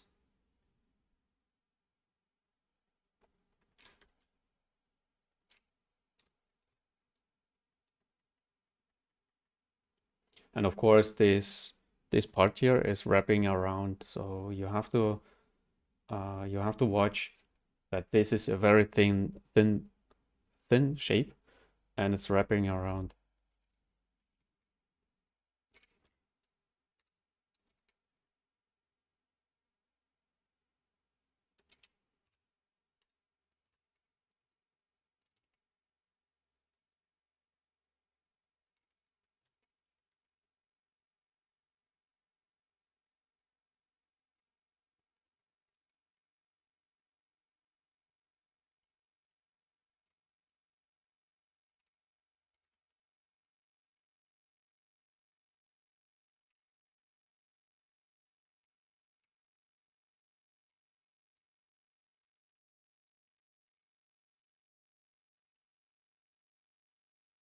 For basic sculpts, for printing or so, you do not have to create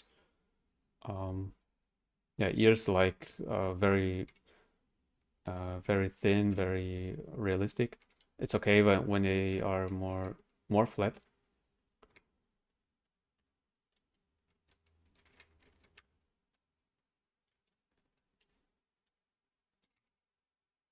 But for realistic animation or so, you have to create the ear more realistic, more thin.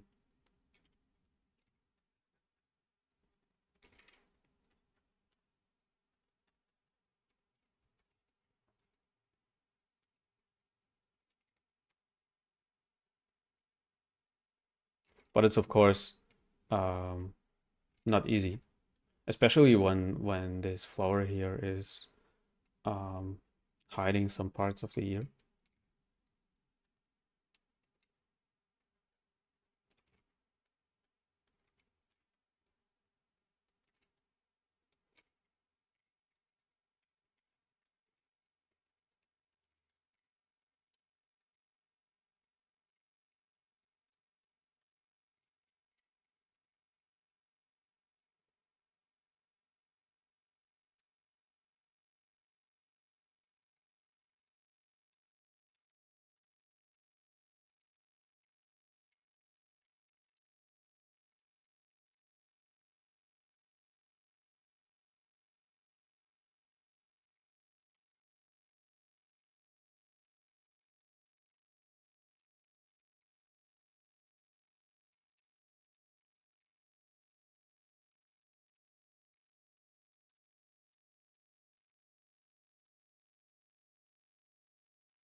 Geometry is of course not perfect for it. And of course, like I said, it's not perfect from every angle. First, I get this angle here, this side view, and then I work more on the front view.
Okay, I have the side view of the ear, and now I can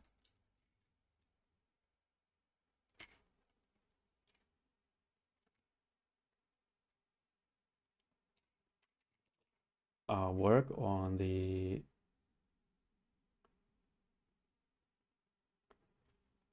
front view a little bit more. And I do it like I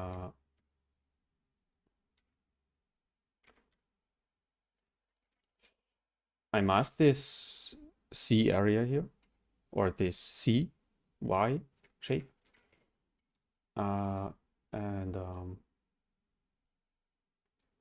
bring it out a little bit more.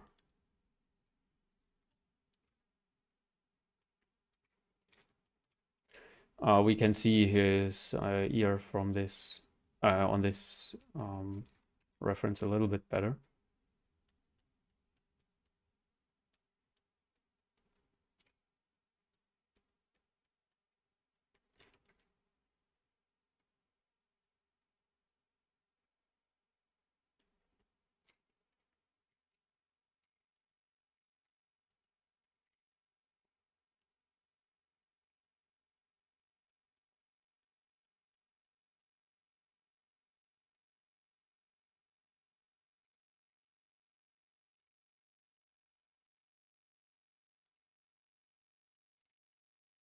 And I bring this overlapping shape again, where this area here is overlapping this Y shape here.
For a quick ear, it's absolutely okay.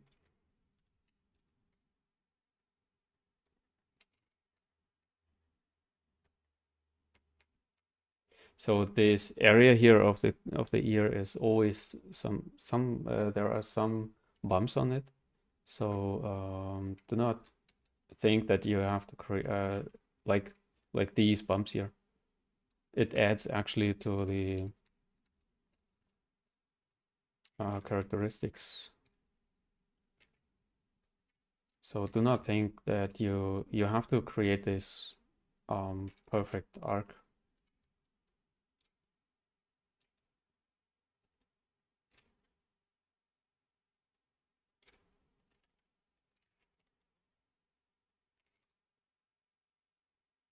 So you can leave some of these bumps there.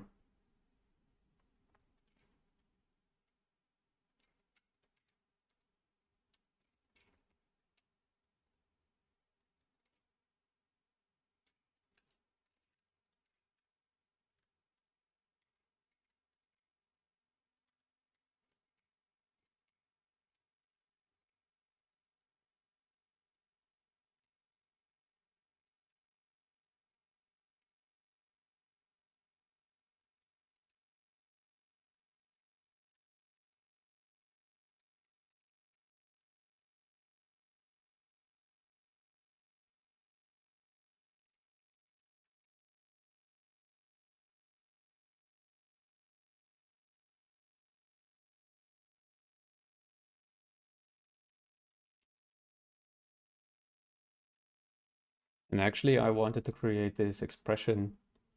I think it's a base, like the relaxed version, like I always call it, is pretty fine, like this. And from here, I would create this the other version, like let me see.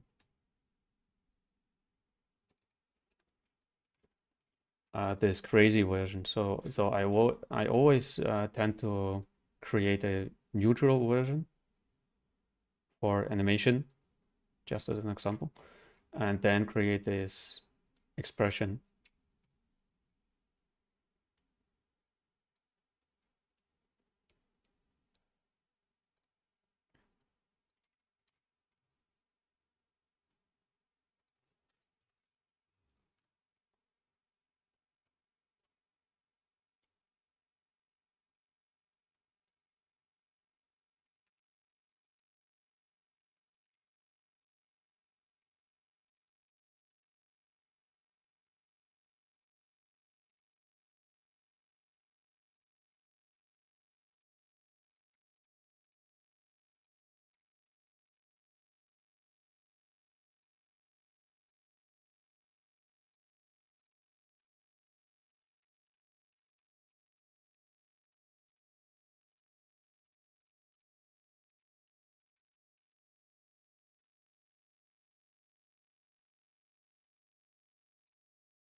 I was not working for 1 week, about 1 week in ZBrush, and I forgot everything. Okay, and now we are creating this version, but let me.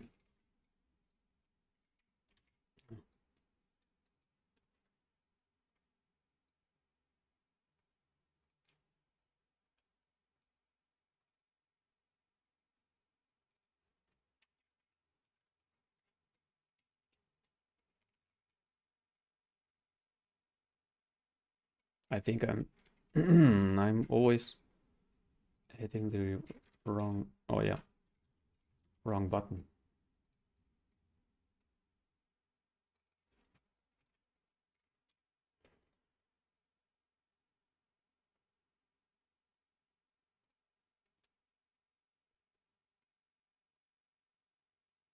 Oh, he has no teeth here. I thought when I get this brush here, there are some teeth there, but let me see.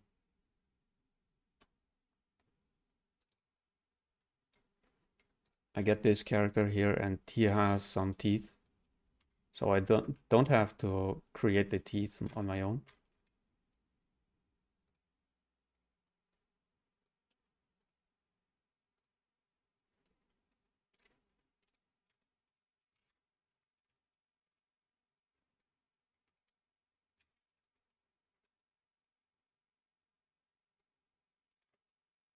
And I have to, let me see, is it,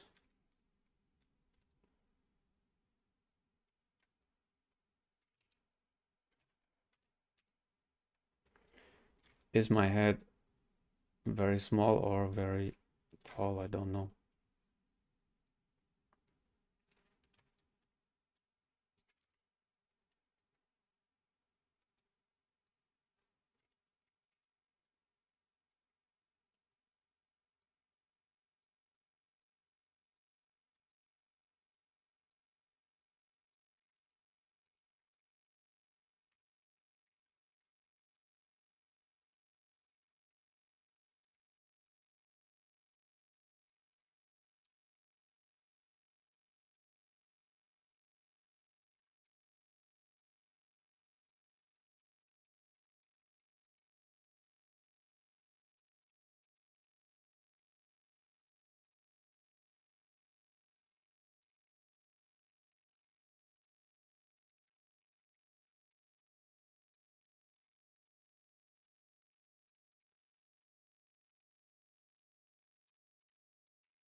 I lost symmetry on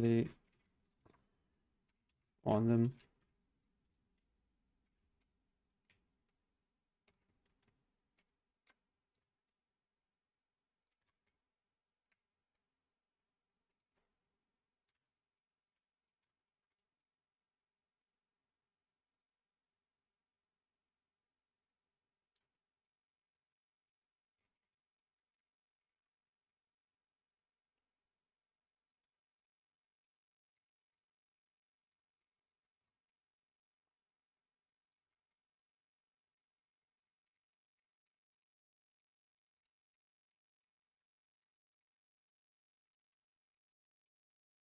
Okay, like this is fine. Fine for me now. And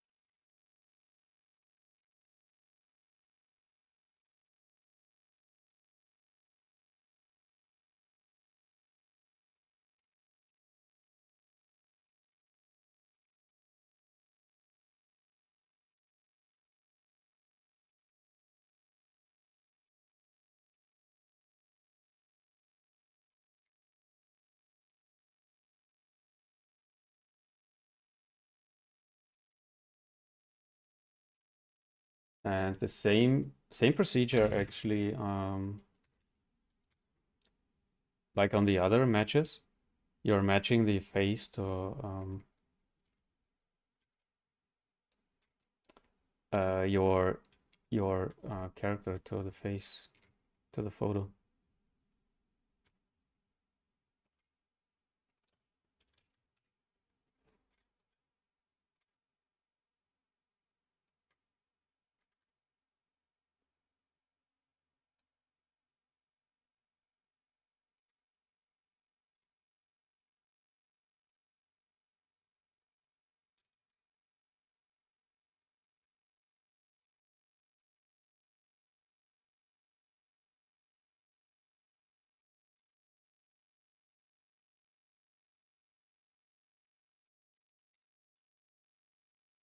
I think like this works fine right now, and I will see later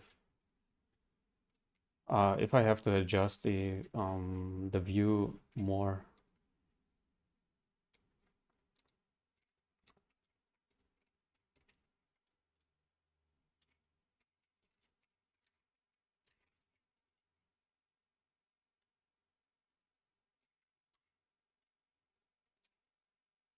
Sometimes it's very buggy.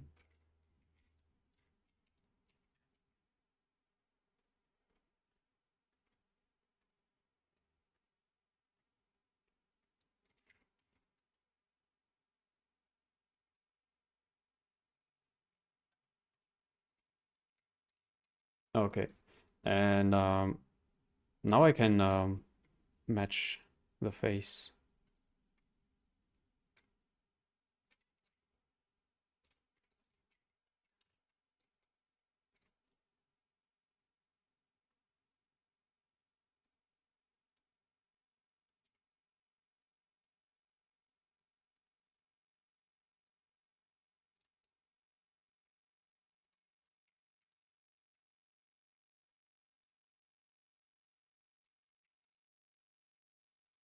Of course, you destroy some of your work, but don't worry.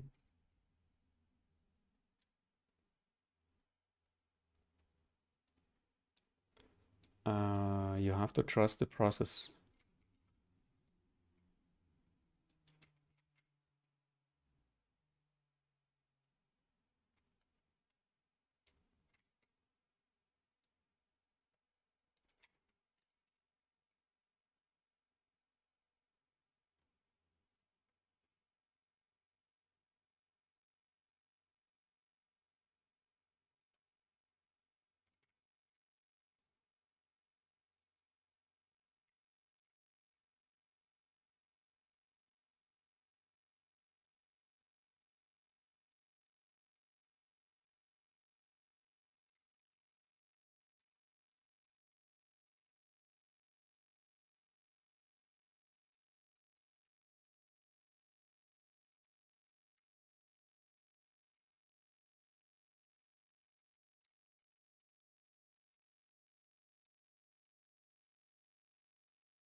Sometimes you have to redo some parts, like the lips.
Hey guys, I hope you are still with me and not asleep. So I think I will not finish it, but I give you the hint or the um how it's called.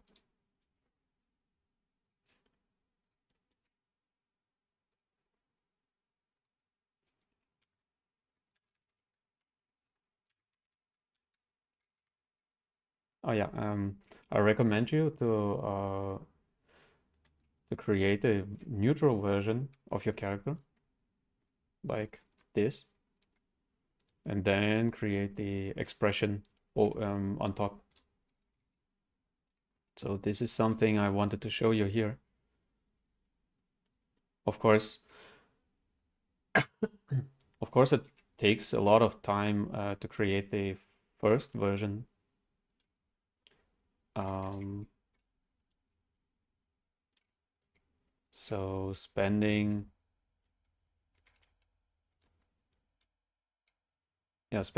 lot of time on creating the first version, and then have fun with the expression. Actually, this is the most fun part of the whole process. And if you want, um, you can repeat it like a tutorial, what I did here.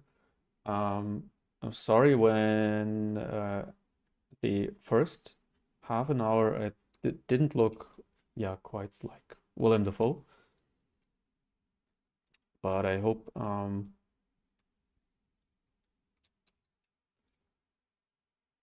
I could match the likeness.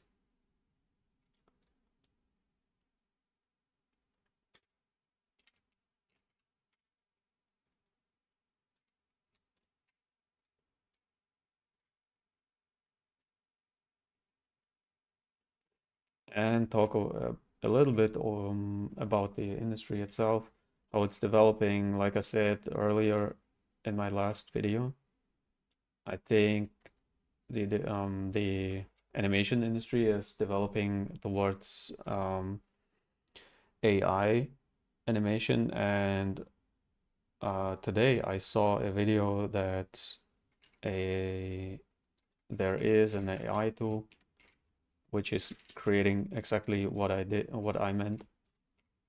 It's creating already animations, solid animations actually.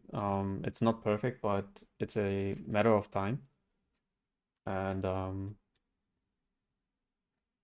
yeah, let me know in the comments what you think about it.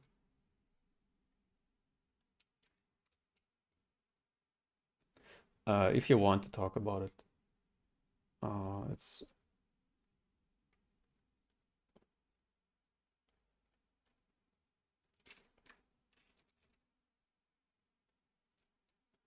and yeah, like I said, this is actually the fun part of sculpting, is to destroy your creation and to create something completely new from it. So yeah, like I said, I hope you are not asleep, and I hope some of you are still in the chat. Um, Maybe I will create a character from this face because actually I like it. Uh, like like a Joker or so. Would be fun. I hope you could learn something from this episode.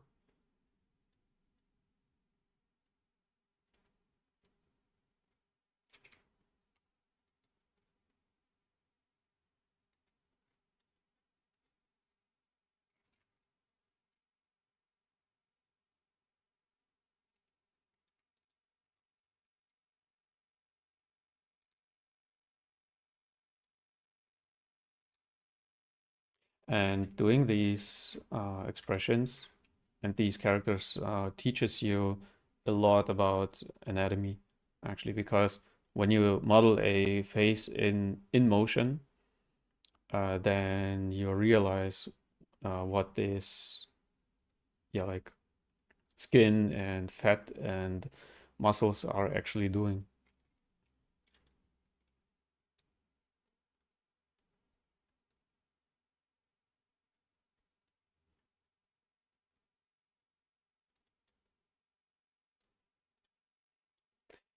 Okay. Yeah, like I said, I hope you enjoyed this episode and I hope you learned something. And I hope to see you in the next part. Maybe I will create a monster again. I don't know.